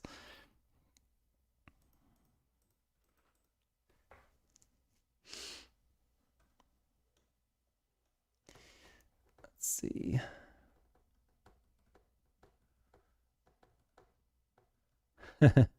Yeah, localization is not, if you don't have a lot of words, you know, it's not that bad. But yes, it is. I guess there is some sort of startup cost to replace all the text, all the strings all the time. But you definitely saved yourself some there. But if you've got like a couple hundred words in your game, you know, it's going to cost almost nothing to localize. In our case, we spent over $100,000 localizing our games, so because we have over 100,000 words. Wonder if games like Disco Elysium even make demos. Well, Disco Elysium came out before the demo craze, right? Demos are kind of the new meta for Steam. It used to not, like eShade didn't have a demo, but now it's all about the demos. Who remembers demo disc for the PS2? I've never actually got one, even though I was definitely part of the PS2 era. The game like Glasshouse makes demo, and it is first part of the story, present setting problems, and let you discover the crime, then you are hooked. Oh, cool. Yeah, like story demo thing. Mapolis says there was a brief time in game dev where you had physics collision and normal collision when physics was still crazy expensive. That's true. Maybe that is where the fizz came from. Yeah, you have like one collision for... I think like bullets and stuff, and then you had another collision for the character actually colliding. I think this is the exact same Unity version as Cult of the Lamb. Interesting. Good morning, Sophia, and welcome. All right, so I'm gonna just copy this to get started on the fizz. And I'm just going to remove the texture just because it's kind of confusing. I want to know which one is a render mesh and which one is a fizz mesh. I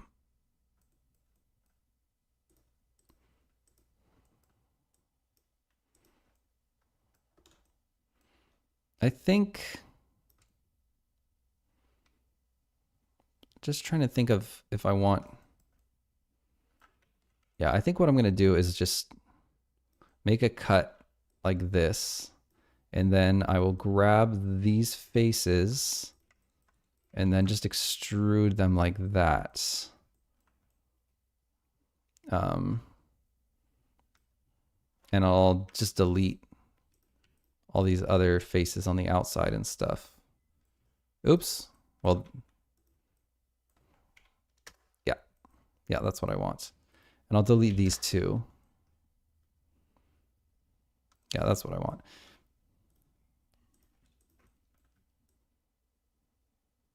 Okay. I'll bring these in.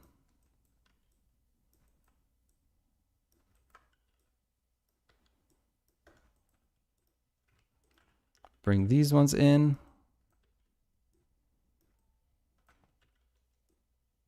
Because we don't want to be bopping up against the curtains there. And then this, I think we just can like weld at last. And this will weld at last.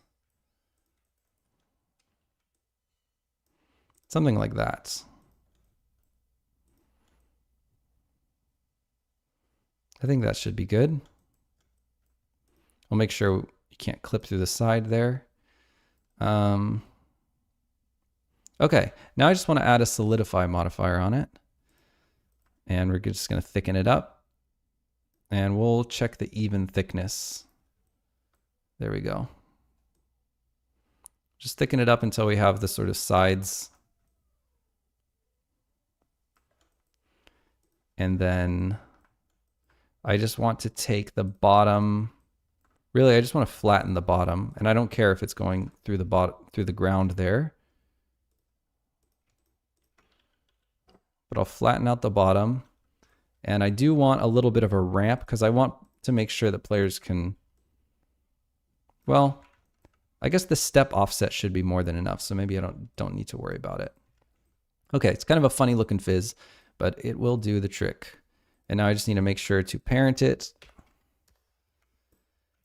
and exports. And now we should have a new fizz mesh that came in. Oops, that's not what we wanted to do. We wanted to add a new mesh collider. Yeah, mesh collider. And then we add the, well, I guess I like to do sand. It's kind of weird, but I find that that works fine for the carpet sort of sounds. There we go. The material looks a little bright, and it is a little bright. Seems like it should really be 186, but it looks a little dark at 186. So see if that works. I'm feeling like the tent needs a drop shadow. So I'm going to make oh, it actually already has a drop shadow. I want a more defined drop shadow. And actually, I might even go with circle. Shadow. Could do shadow dark. Oh, that's a square. Looking for a circle. Shadow circle dark. Yeah, for whatever reason, just sometimes I randomly decide that it looks better with a circle. I don't really know why. Some of them I find look better with a circle. We also definitely need one for the stool.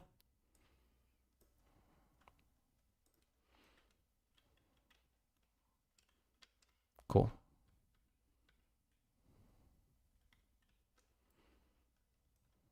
I really want something like maybe another one for just the very lip of where the mat touches the ground. I want to make that extremely obvious.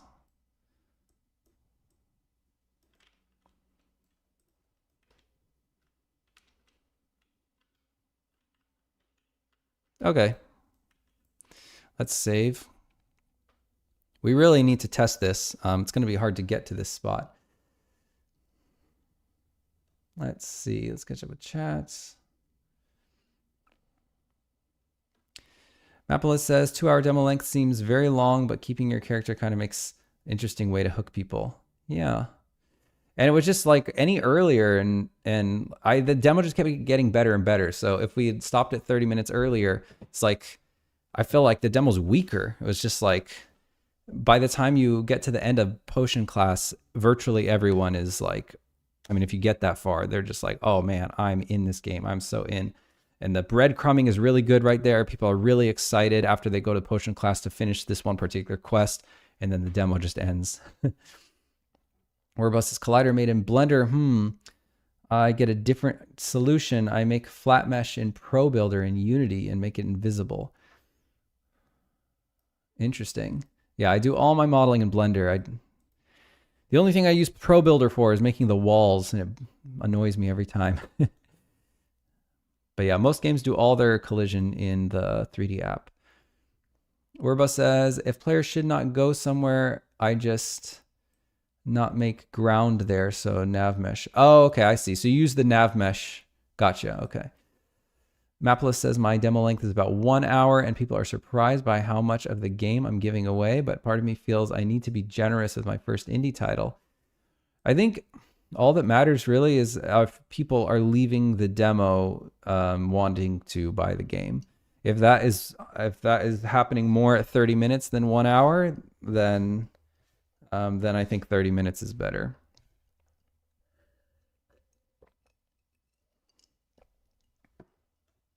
So tree doesn't need a collider, a hole in the walking ground. I understand. So the render mesh itself carves a hole in the nav mesh. That's a good way to do it. Mapless says, is there a rug in the tent? It kind of looks like a super black shadow. There is a rug in the tent. Yeah, and it's all drawing perfectly. Yeah, looks good.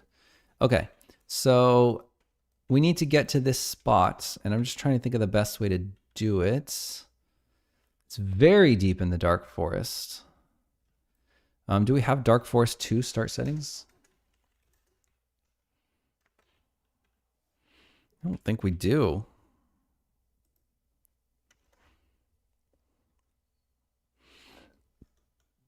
Okay, so in this case, I'm going to have to make a developer shortcut entry. That's just where we have entry and entry 1. Overwrite the normal entry with the developer shortcut entry, and then I'm going to move that to exactly where we need it to go. I'm going to save that. I'm going to back up, and then I'm going to put our game in developer start settings.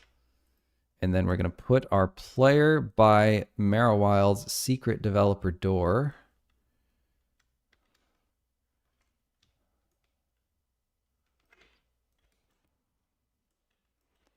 Okay, we're going to turn on our test tools.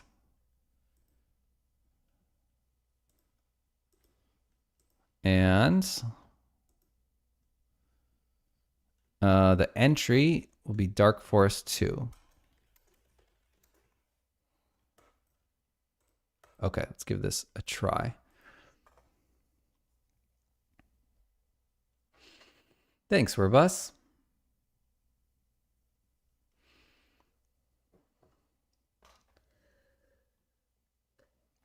Well, Mossvale, it really, I mean, Jacqueline has already drawn the whole thing. I really need to turn those off. God, you know, I'm never going to remember to do it. I'm just going to do it right now because I forget every single time. I've had many chances.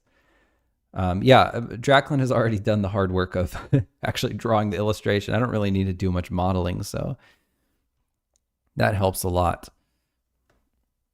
But Jacqueline illustrates so fast now. It's completely bonkers.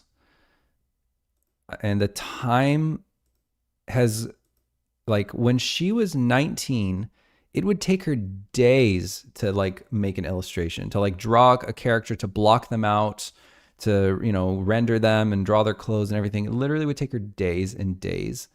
And now she does it in, God, like less than an hour. She can make such a polished illustration. It's so crazy how much faster she's gotten. She just knows exactly what to do and what not to do, and what kind of details she doesn't need. It's the starting items. There's just, you get all these instruments, and it's just creating all these notifications that happen whenever you get an instrument. But yeah, this game has thousands and thousands and thousands of individual illustrations. It's crazy.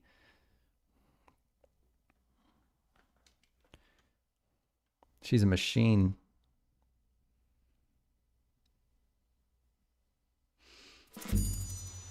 Thanks, Mapolis.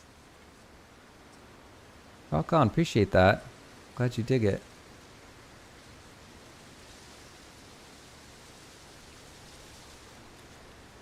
Thanks, Bozos. Appreciate that. Okay, thank you for downloading the demo. Oh, I understand. No worries. Mossfell says, what does she use to draw her illustrations? She uses Photoshop. Oh, and her stylist uses an Intuos 4, I think. Which is a really old one. Okay, so this, actually I cannot get up this, which is annoying. We need some kind of ramp business. But this looks pretty good. The only thing is, and I actually like the parallax that's going on. We do have a little bit of an issue. There's too much parallax happening. So we are getting the sort of interior of the tent showing, which honestly does not even look that bad. Especially if we add vertex color to the mesh in there. If we darken it, I think it might even look good. Just darken it a little bit and re-export. Let's see if that updates. Yeah. Yeah, it actually, I feel like it almost gives the curtain a little bit of thickness in a good way. So I don't think we need to worry about that. That parallax looks pretty good. There's ways to get rid of it, but I don't think we need to. I do think it needs to be a little darker. It needs to be a little darker in there, but not that much darker. And I wonder if we can just do like darker. Oh, we have some vert color to work with. So I'll do like darker on the sides. Try to get that curtain a bit darker. And maybe darker toward the top. No, that's going to darken it too much. Let's try that. Let's go a little bit brighter right here in the middle. Why is it not doing anything? There we go. Seems like we need some more verts to protect the curtains.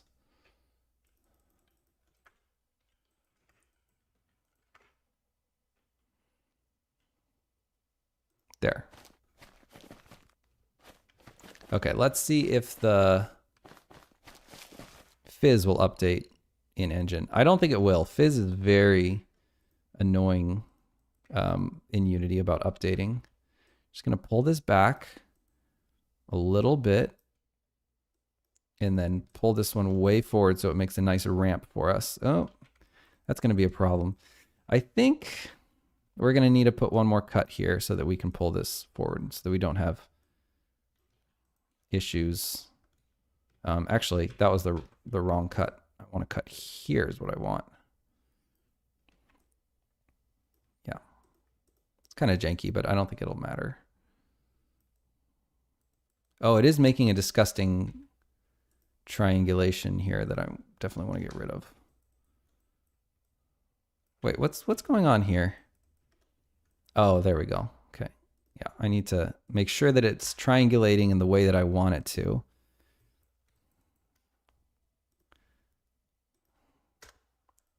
And I'll put one here too, just to stop it from doing whatever weird thing it's doing with the triangulation. Okay. Right, so now I should be able to pull this forward to make some kind of ramp. Gosh, it's still, there we go. These are just, every single face is triangulating in the wrong way. What is your problem? Oh no, that one's actually fine. Okay.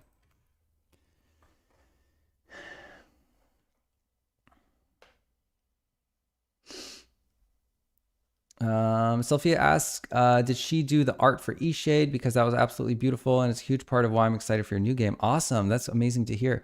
I mostly did the art on eShade. I'm a 3D artist, so since eShade's a 3D game, I'd modeled and textured everything.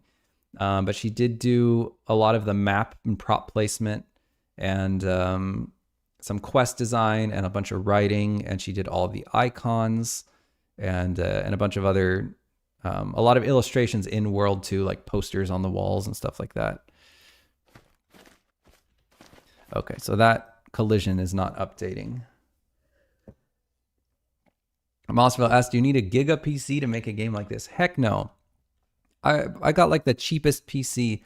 I had a really old PC and then it died on me. I don't know if the motherboard died or whatever, but I actually was like, I didn't know what part died and I didn't want to order one part at a time to find out.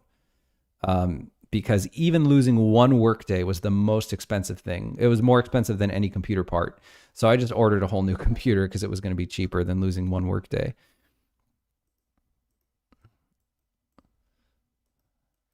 And the computer I ordered was, I think it was like $600 or something. So I have a Core i3. I don't even have that much RAM. I think I have like 24 gigs of RAM or something. Let's go to the Dark Forest and see if we can make that stupid collision update. I don't know why Unity won't update it. I think it probably will now. If we go in there, yeah. We might need to make more of a ramp there, honestly. But let's see if we can walk up onto that. Oh, there might even be an actual wall there, like a fizz wall, but I don't know. Sophia says, both of you are incredible and talented artists. Yeah. It's true. That's why we're really good at making games. God dang it, seriously. There must be some, oh, I know what it is. I'm an idiot. I'm so stupid. I can't believe I wasted all that time putzing with that collision. To be clear, we did not find each other when we were already good artists.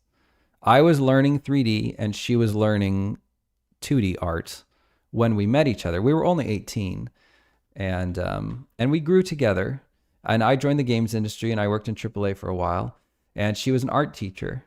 She was an after-school art teacher for those years.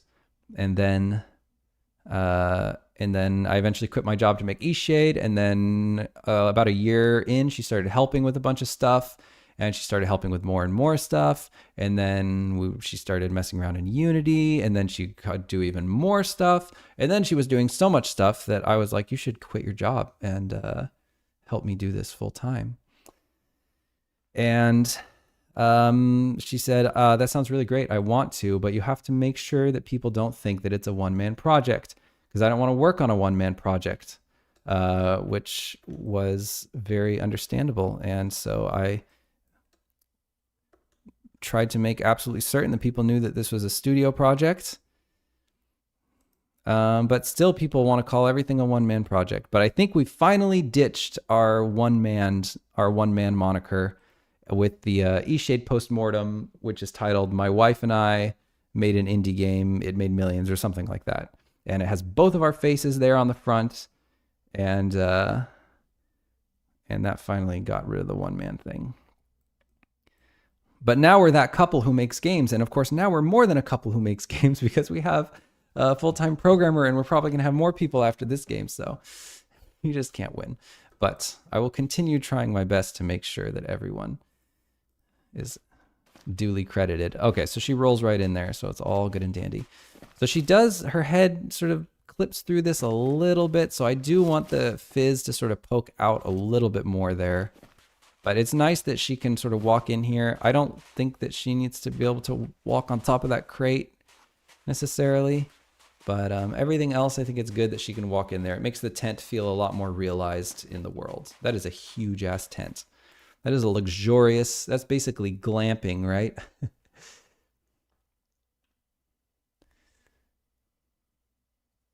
Koi Koopa says, then you stole her heart. I did my best. I did my best. And in the end, yes, I succeeded. Well, to be clear, I stole her heart and then we made games together, so. And she stole mine.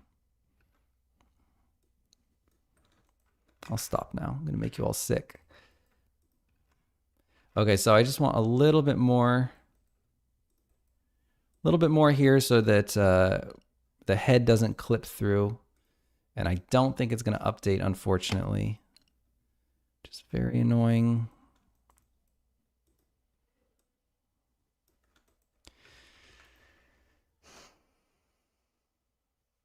Prepare the champagne when kid models his first dragon. Sophia says, yeah, people seem to focus on the dev where they mean dev as programmer, like they're the only contributor. It's a problem.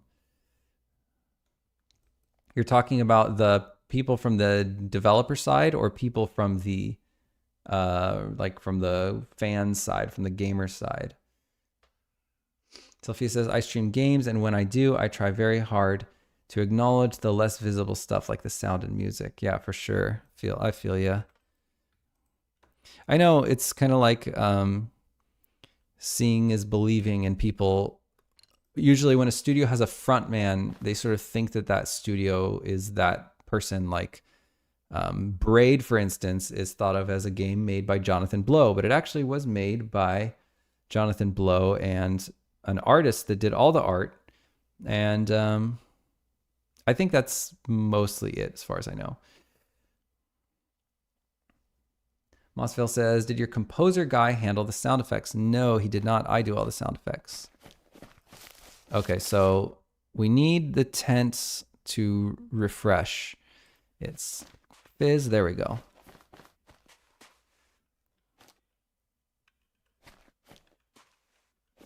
Okay, that seems to be a little bit more reasonable. I guess that we just need that I'll put the fizz. I'll just cover that crate with the fizz here because there's just no reason why we need to be walking through the crate like that. So I'm just going to pull this all the way in like that. Well, I guess I don't need to pull that one in, but this one I can pull in, and that'll keep her from walking on top of the crate. There we go. How about that? Exports. Yes, and a front man is great for marketing, and that's why I run my mouth all the time. And I am our studio front man.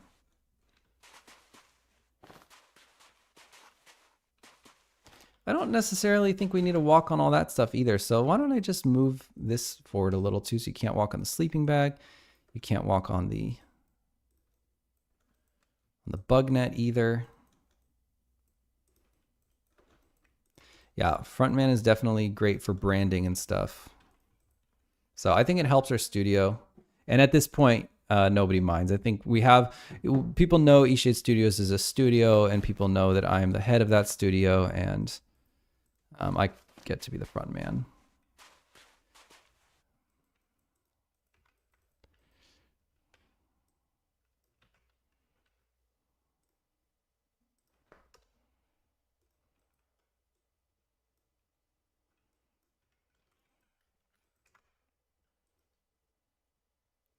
I think, would it be cool to make a little lantern out here?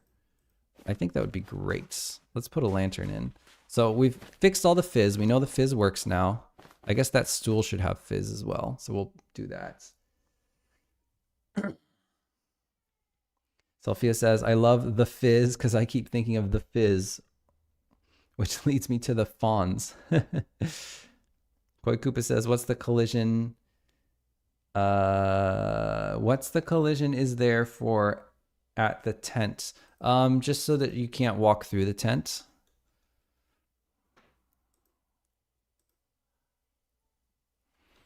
Gosh, I can't believe it's almost 5 already. That's crazy. Okay, let's add a... Oh, should this stool be sittable? I don't think this stool needs to be sittable.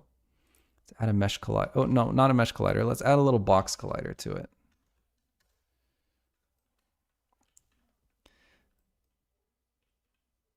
What else was I gonna do? So we fix collision. Oh, the lantern. Save that. Let's go get the lanterns from the Dark Forest 1.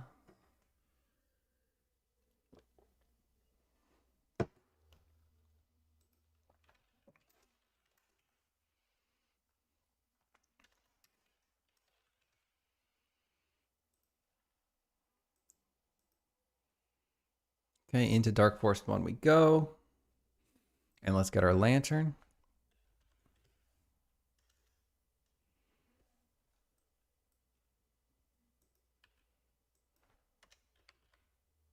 And really, she should have a... Oops, what did I do? I think it would be cool if she had a hanging lantern.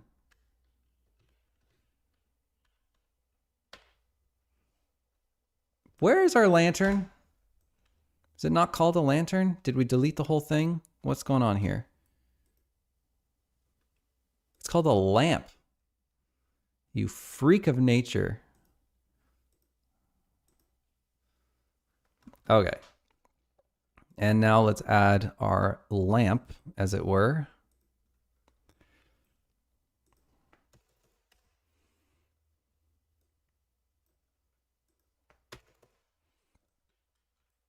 Okay. So here's our lamp. I think we could get a bigger one. Just sort of put it right here by the stool.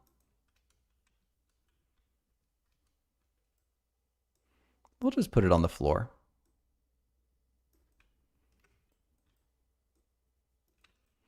And then we've got our lights.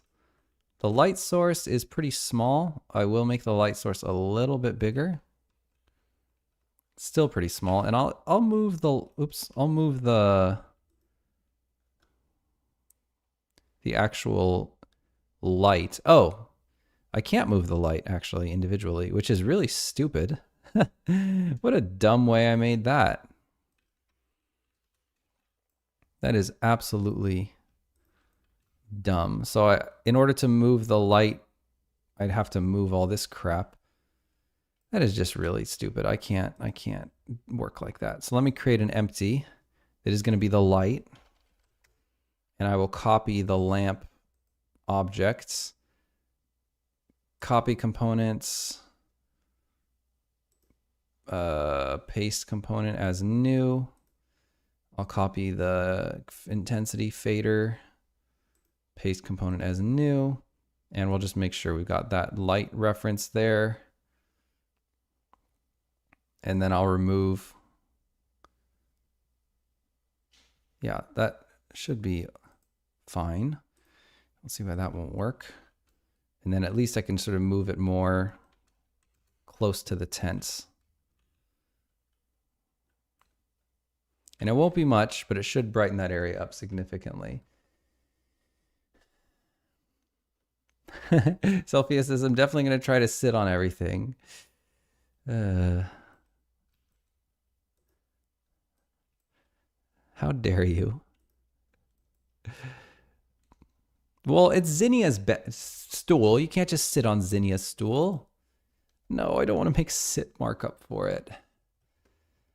Sit markup is one of those things. I mean, it does make all the chairs feel better when you can sit on everything in the game. But it's so annoying. All right, Sophia. I'm going to make it sittable, and it's all your fault. Hi, dear. I hope you're in...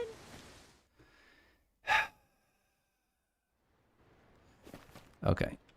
Oh, right. I still haven't gotten rid of that collision on the tent base. I think that's all I need to do, right? Yeah. Cool. Okay, now let's go to nighttime. It's weird. The light seems like it's already on.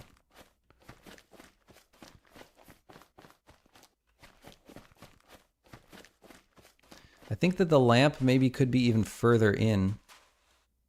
Might look cool if it's just like... Oops. Actually in the tent might look nice. Let's see what that looks like. Yeah, if it's actually in the tent. No, it actually looked better outside of the tent, I think. Okay. That's cool. I like it.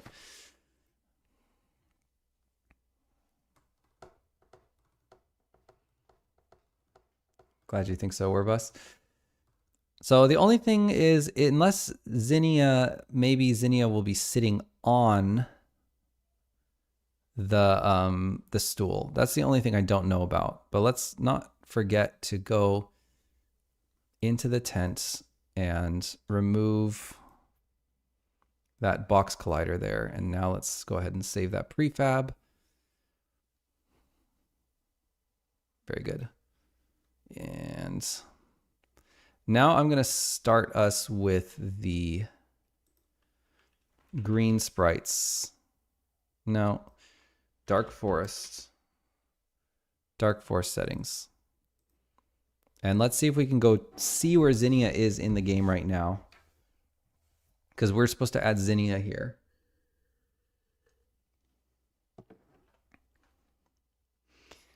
Yeah, I'm happy with how the dark forest came out.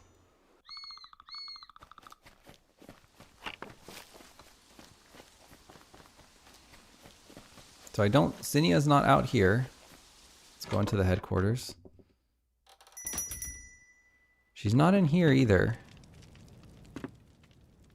Don't actually know where she's even supposed to be.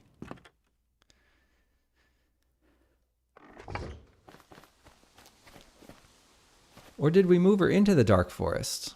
Let me go try to find her.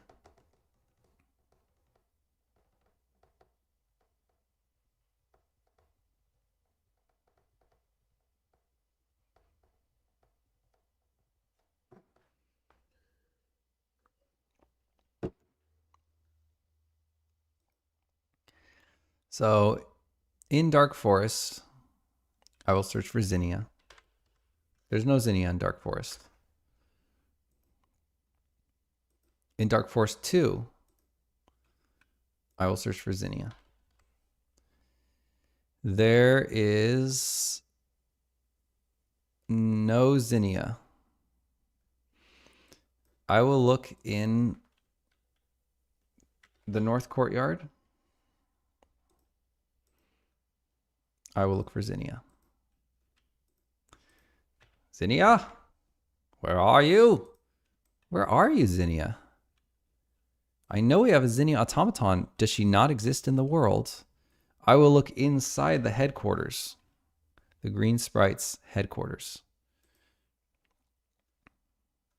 Zinnia? There's no Zinnia. I don't even know how the player even gets into the green sprites anymore. Huh.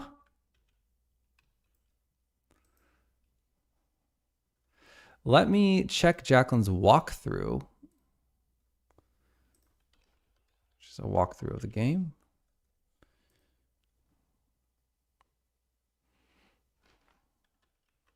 Let's see about green sprites. Joining the green sprites.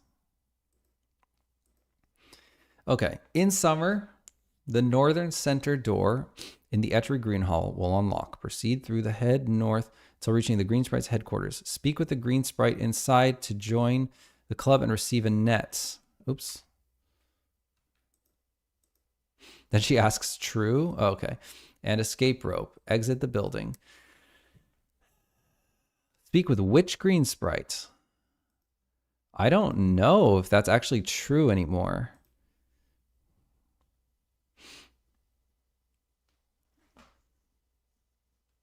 Sophia says, this is like fanfic trope. NPC escapes game and explores real world. Yeah, I don't know where she went, man. Okay, so what's on my clipboard? Bool. No. Accepted. I want the bool accepted something rather. Let's check. I want to turn that back to false. So developer start settings, starting items, starting game bools. All the way to the bottom here. What the heck? The change didn't persist? What the heck? Okay, so that means if I try to walk into the dark forest, I think I'll get stuck.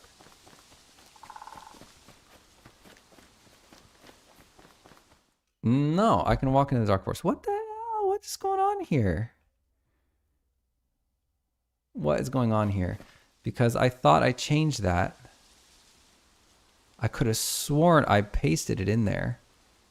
I definitely did. Huh. Okay, well. I just need that bool to be false because I need to have not joined the green sprites. So let's go into, let's grab this wall. Trigger portal to dark forest. Next to the wall should be some kind of, here, path blocker. It's not that one.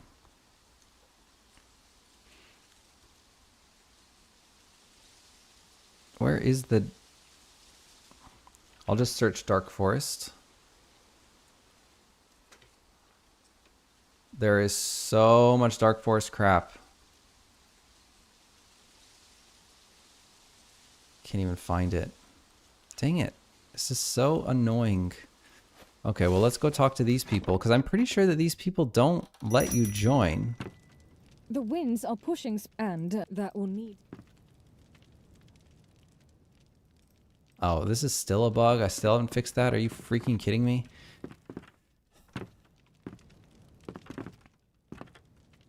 There's nobody in the headquarters anymore. So I don't actually know how you join the green sprites.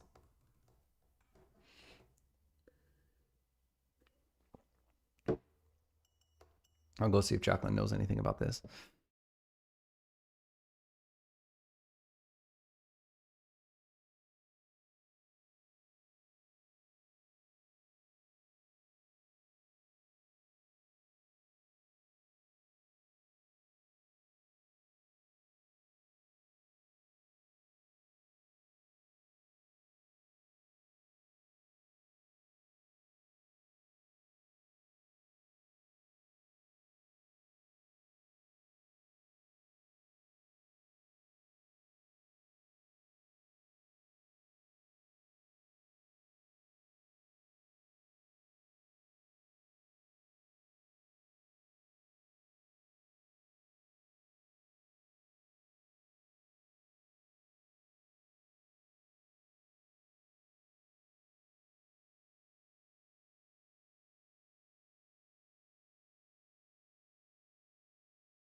Okay.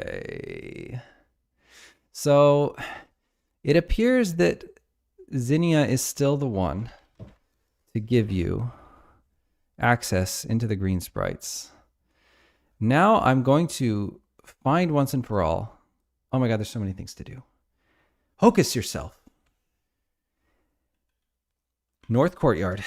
Come on.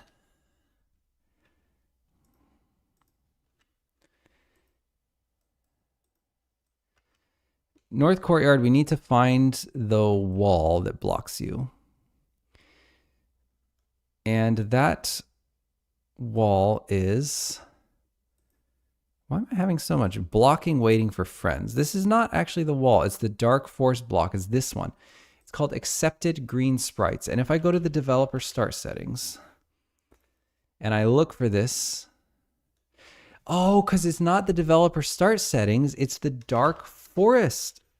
You freaking idiot. It's the dark forest start settings. God, would you please become someone less stupid? All right, so now I've removed that bool. But I don't think we'll find Zinnia in there. But let's see all the Zinnia schedules. So looking at Zinnia's NPC data, she has many schedules. Fern Confrontation, close to Forest Center. I wonder when she uses that. Let's go back to the card. Jacqueline suggested an animation for us. So project Zinnia's tent is done. I added a camp area for Zinnia in the dark forest.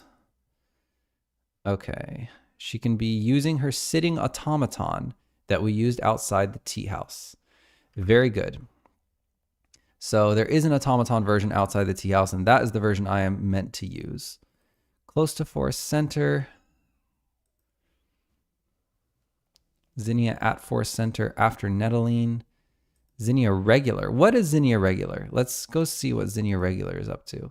She's in the Green Sprites headquarters in Zinnia Regular. She's just standing in there. That's silly. All right, well, I guess that's what we're doing. Okay. Reminds me of the other night. I was looking for a specific chair, couldn't find it anywhere, searched for 20 minutes, and finally found the asset. It was named Dining Set 13B. Oh, I hate that when you feel like you're going crazy, but you just named it something without any of the words that you think to search for.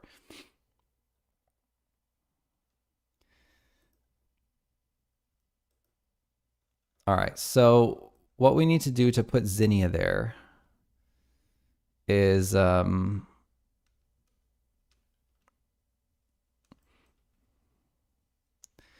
guess just grab this automaton.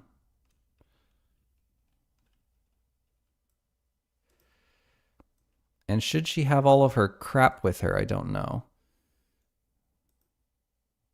She has quite a few things. Let's copy that. And let's... Oh, we've got the wrong stub. I don't know. Do we really want the Zinnia stub? I don't really know what conversation we want her to have in the Dark Forest, but...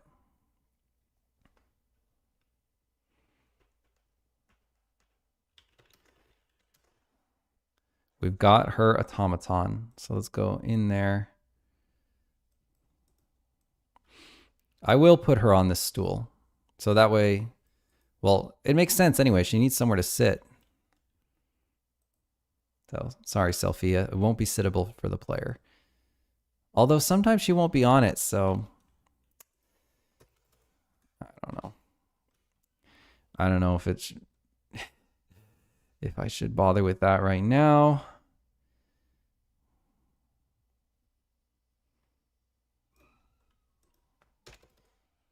There. Wow, Zinnia's freaking huge. That is so wrong. She can't possibly be that big, right? Okay, ain't no way she's got a barrel out here. So I don't know why Zinnia looks like a mammoth. She's got her potion gear. Let's put that on the ground right here. And then her skeleton. What's this plane? Oh, it's just a shadow.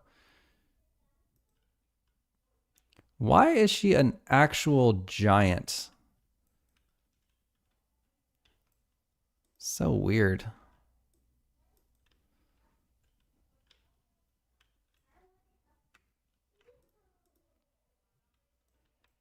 Okay.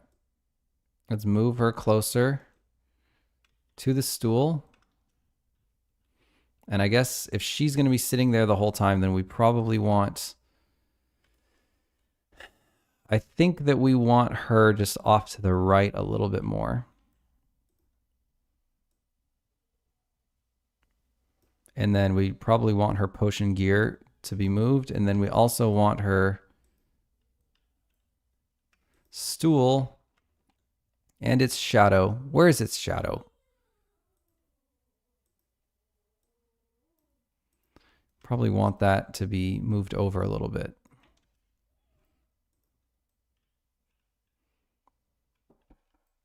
One moment, folks.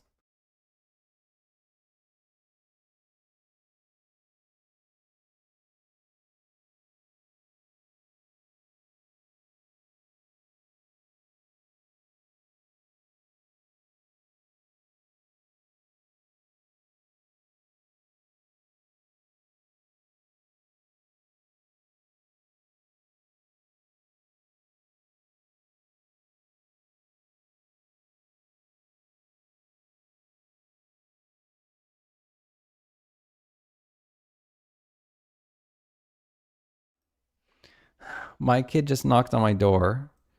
He's 3. Well, he's 2 years and 10 months. And he said, "Can I come in?" And I said, "Yes, come in." And he yelled to his mother. He said, "Come in." And she was like, "Did he really?" And then he said, "No, he didn't say come in." And I'm yelling, "Come in." And then my son runs away from the door and I hear him telling my wife, "I'm going to let him work." What? A faker.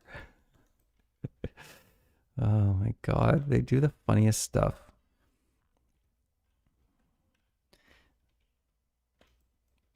All right, let's see if Zinnia looks like a jolly green giant here. So we're going to have to go back to developer start settings.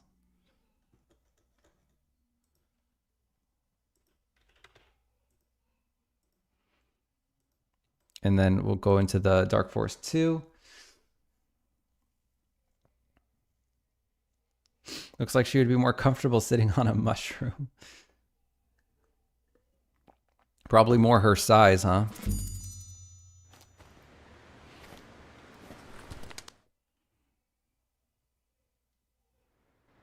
All right. Well, so the scale has been completely messed up. She should have come in at the correct scale. I have no idea why she is so incredibly big. Clearly it's not right. Because usually when you copy something in Unity, the scale is maintained and it doesn't matter what you paste it inside of. So I don't know what is going on with that, but...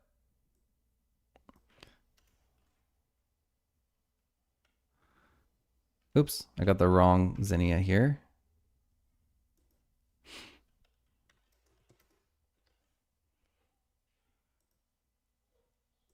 Here. Okay. Yeah, I don't know why she's so insanely huge.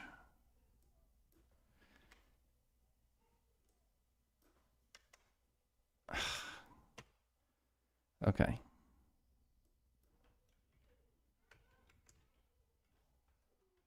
Okay, now she's a micro person.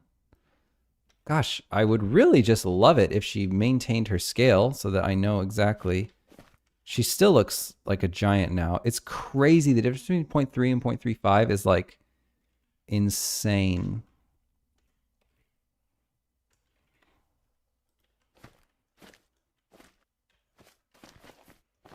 Is she huge?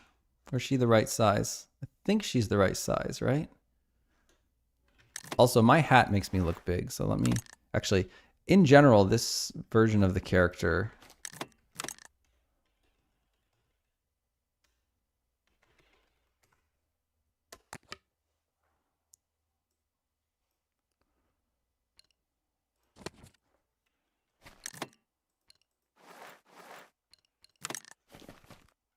Yeah, look, she's huge. My hat makes me look so much bigger that it throws off my sense of scale. There we go. Now she's the correct size. Now she's still kind of big.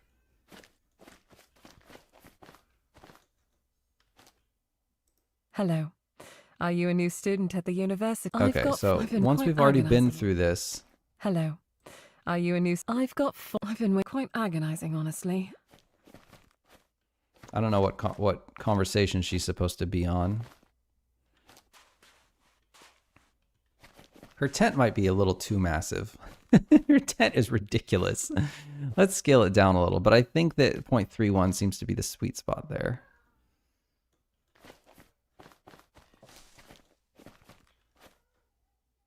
Yeah, 0.31.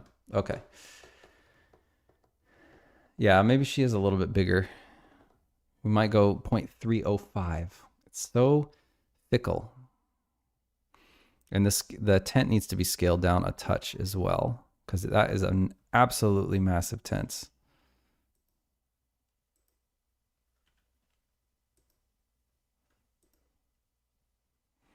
All right, here we go. Okay, 1 second.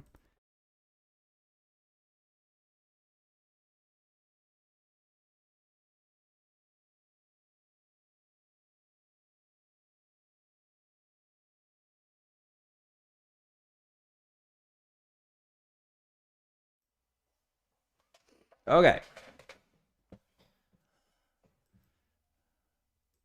0.305. 305. 305. And then let's make sure she's right on the stool. Now the stool is absolutely massive. You just really can't win here. The stool looks too big now.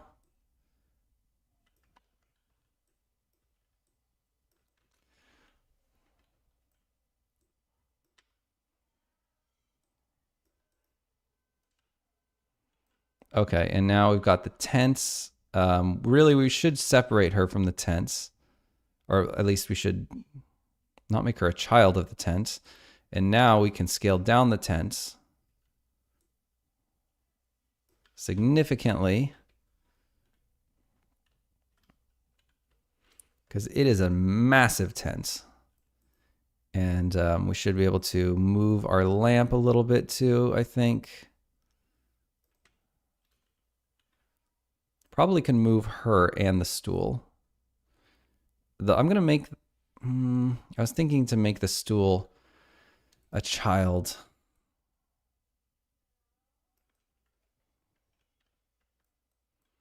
Of her, but no, I'll just leave it like that. And I don't know what conversation she's supposed to have. If we have a specific conversation, let's see. Zinnia... Heist, intro, left, forced, center, run. So it looks like it is supposed to be your hub. I don't see any other better conversation. Oh, there's a spring stub. So I wonder if there's a different kind of stub.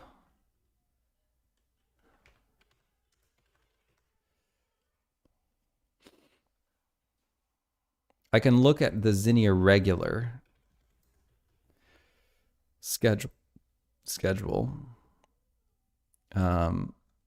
Save changes here. Yeah, she could be facing the opposite direction.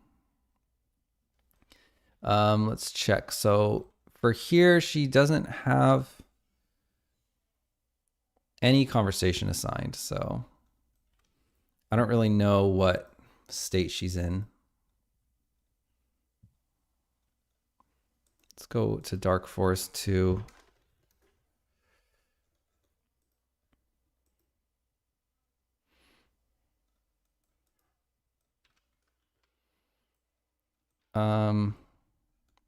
Let me keep her potion gear like this, and then I will flip her.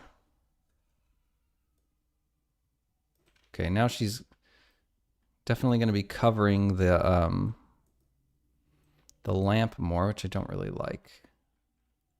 But it is sort of more natural for her campsite. And then I guess her potion gear should be closer to her. These rocks can definitely be smaller.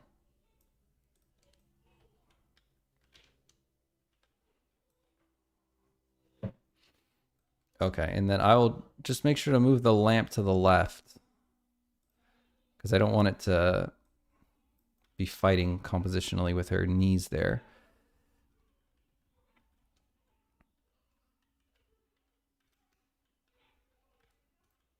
All right. That seems good. I think everything's good there. We'll have to take one final little peek at it.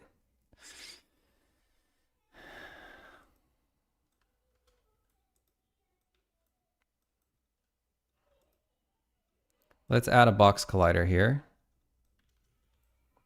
Make it a little bit thicker.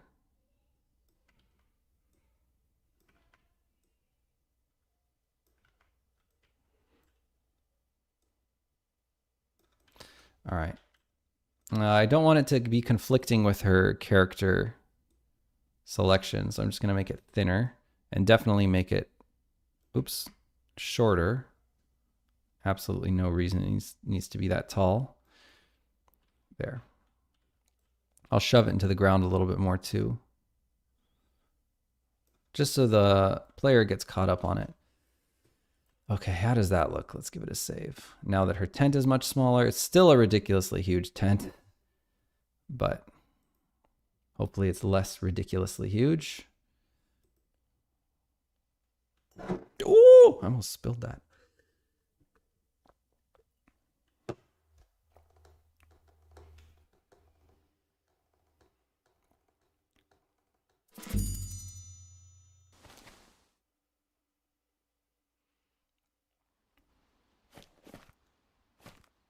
I think she's the right size, and I think her tent is a good size as well.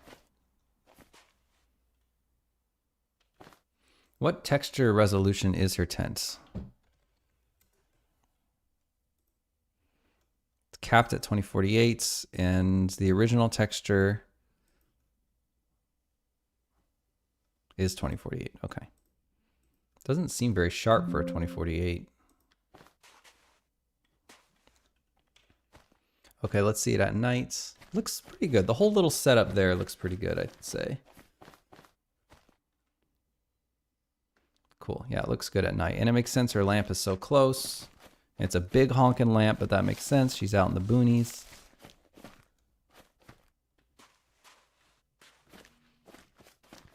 Perfect. All right. It's all in a day's work. Now the only thing I maybe should feel compelled to comment on is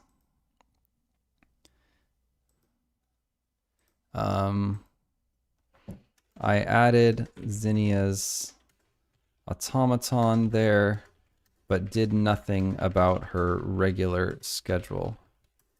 Jack and I talked about perhaps we should simply make Zinnia's NPC motor gone after player gets into the green sprites, gets initiated into the green sprites, and then we can make Zinnia's automaton gone at the next quest beats.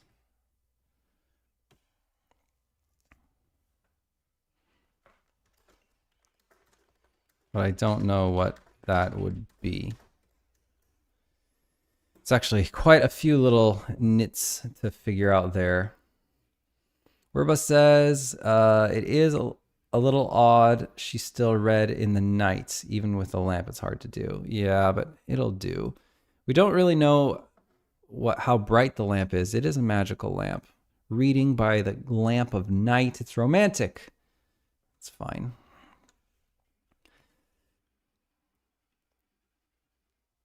Okay. Yeah, I don't know what the next quest beat will be. Maybe I can tell by looking at the NPC schedules. Green Sprite's intro. Zinnia in Dark Forest. That has got to be the conversation we want from her. So that is the one we want. There, that'll be much better. Let's do Dark Forest 2. And then hook her up to Zinnia in Dark Forest.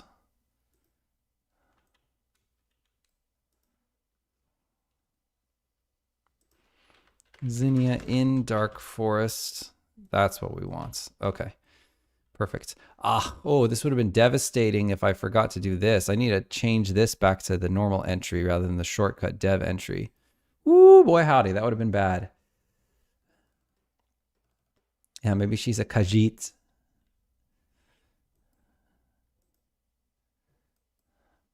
She is a moth. I don't think moths are very good at seeing at night. I think that's why they always go to the light. They follow the moon or whatever. All right. I think that's probably as much as I can do for the day, unfortunately. I think I'm going to have to call it there. I wish I could sort out exactly when she shows up. But for another time. Okay. All right, everyone. Well, thank you so much for hanging out with me. If you're new to the stream, please don't forget to check out our game. Oops, it's called Songs of Glimmerwick. It's a Witch Academy RPG where the magic of the world is music. And it's got a demo right now that you could go play. And I think you'll like it. And if you do like it, then don't forget to wishlist it so you don't miss the full release when it does come out. We're going to be in Next Fest tomorrow. Big time for us. It's going to be awesome. And thanks. Good to meet you, Mapolis. Great luck with your Next Fest. Great luck with your game. It looks fantastic. And thank you. Good to see you, Werbus. And hopefully I'll catch some of y'all next time. All right, peace out.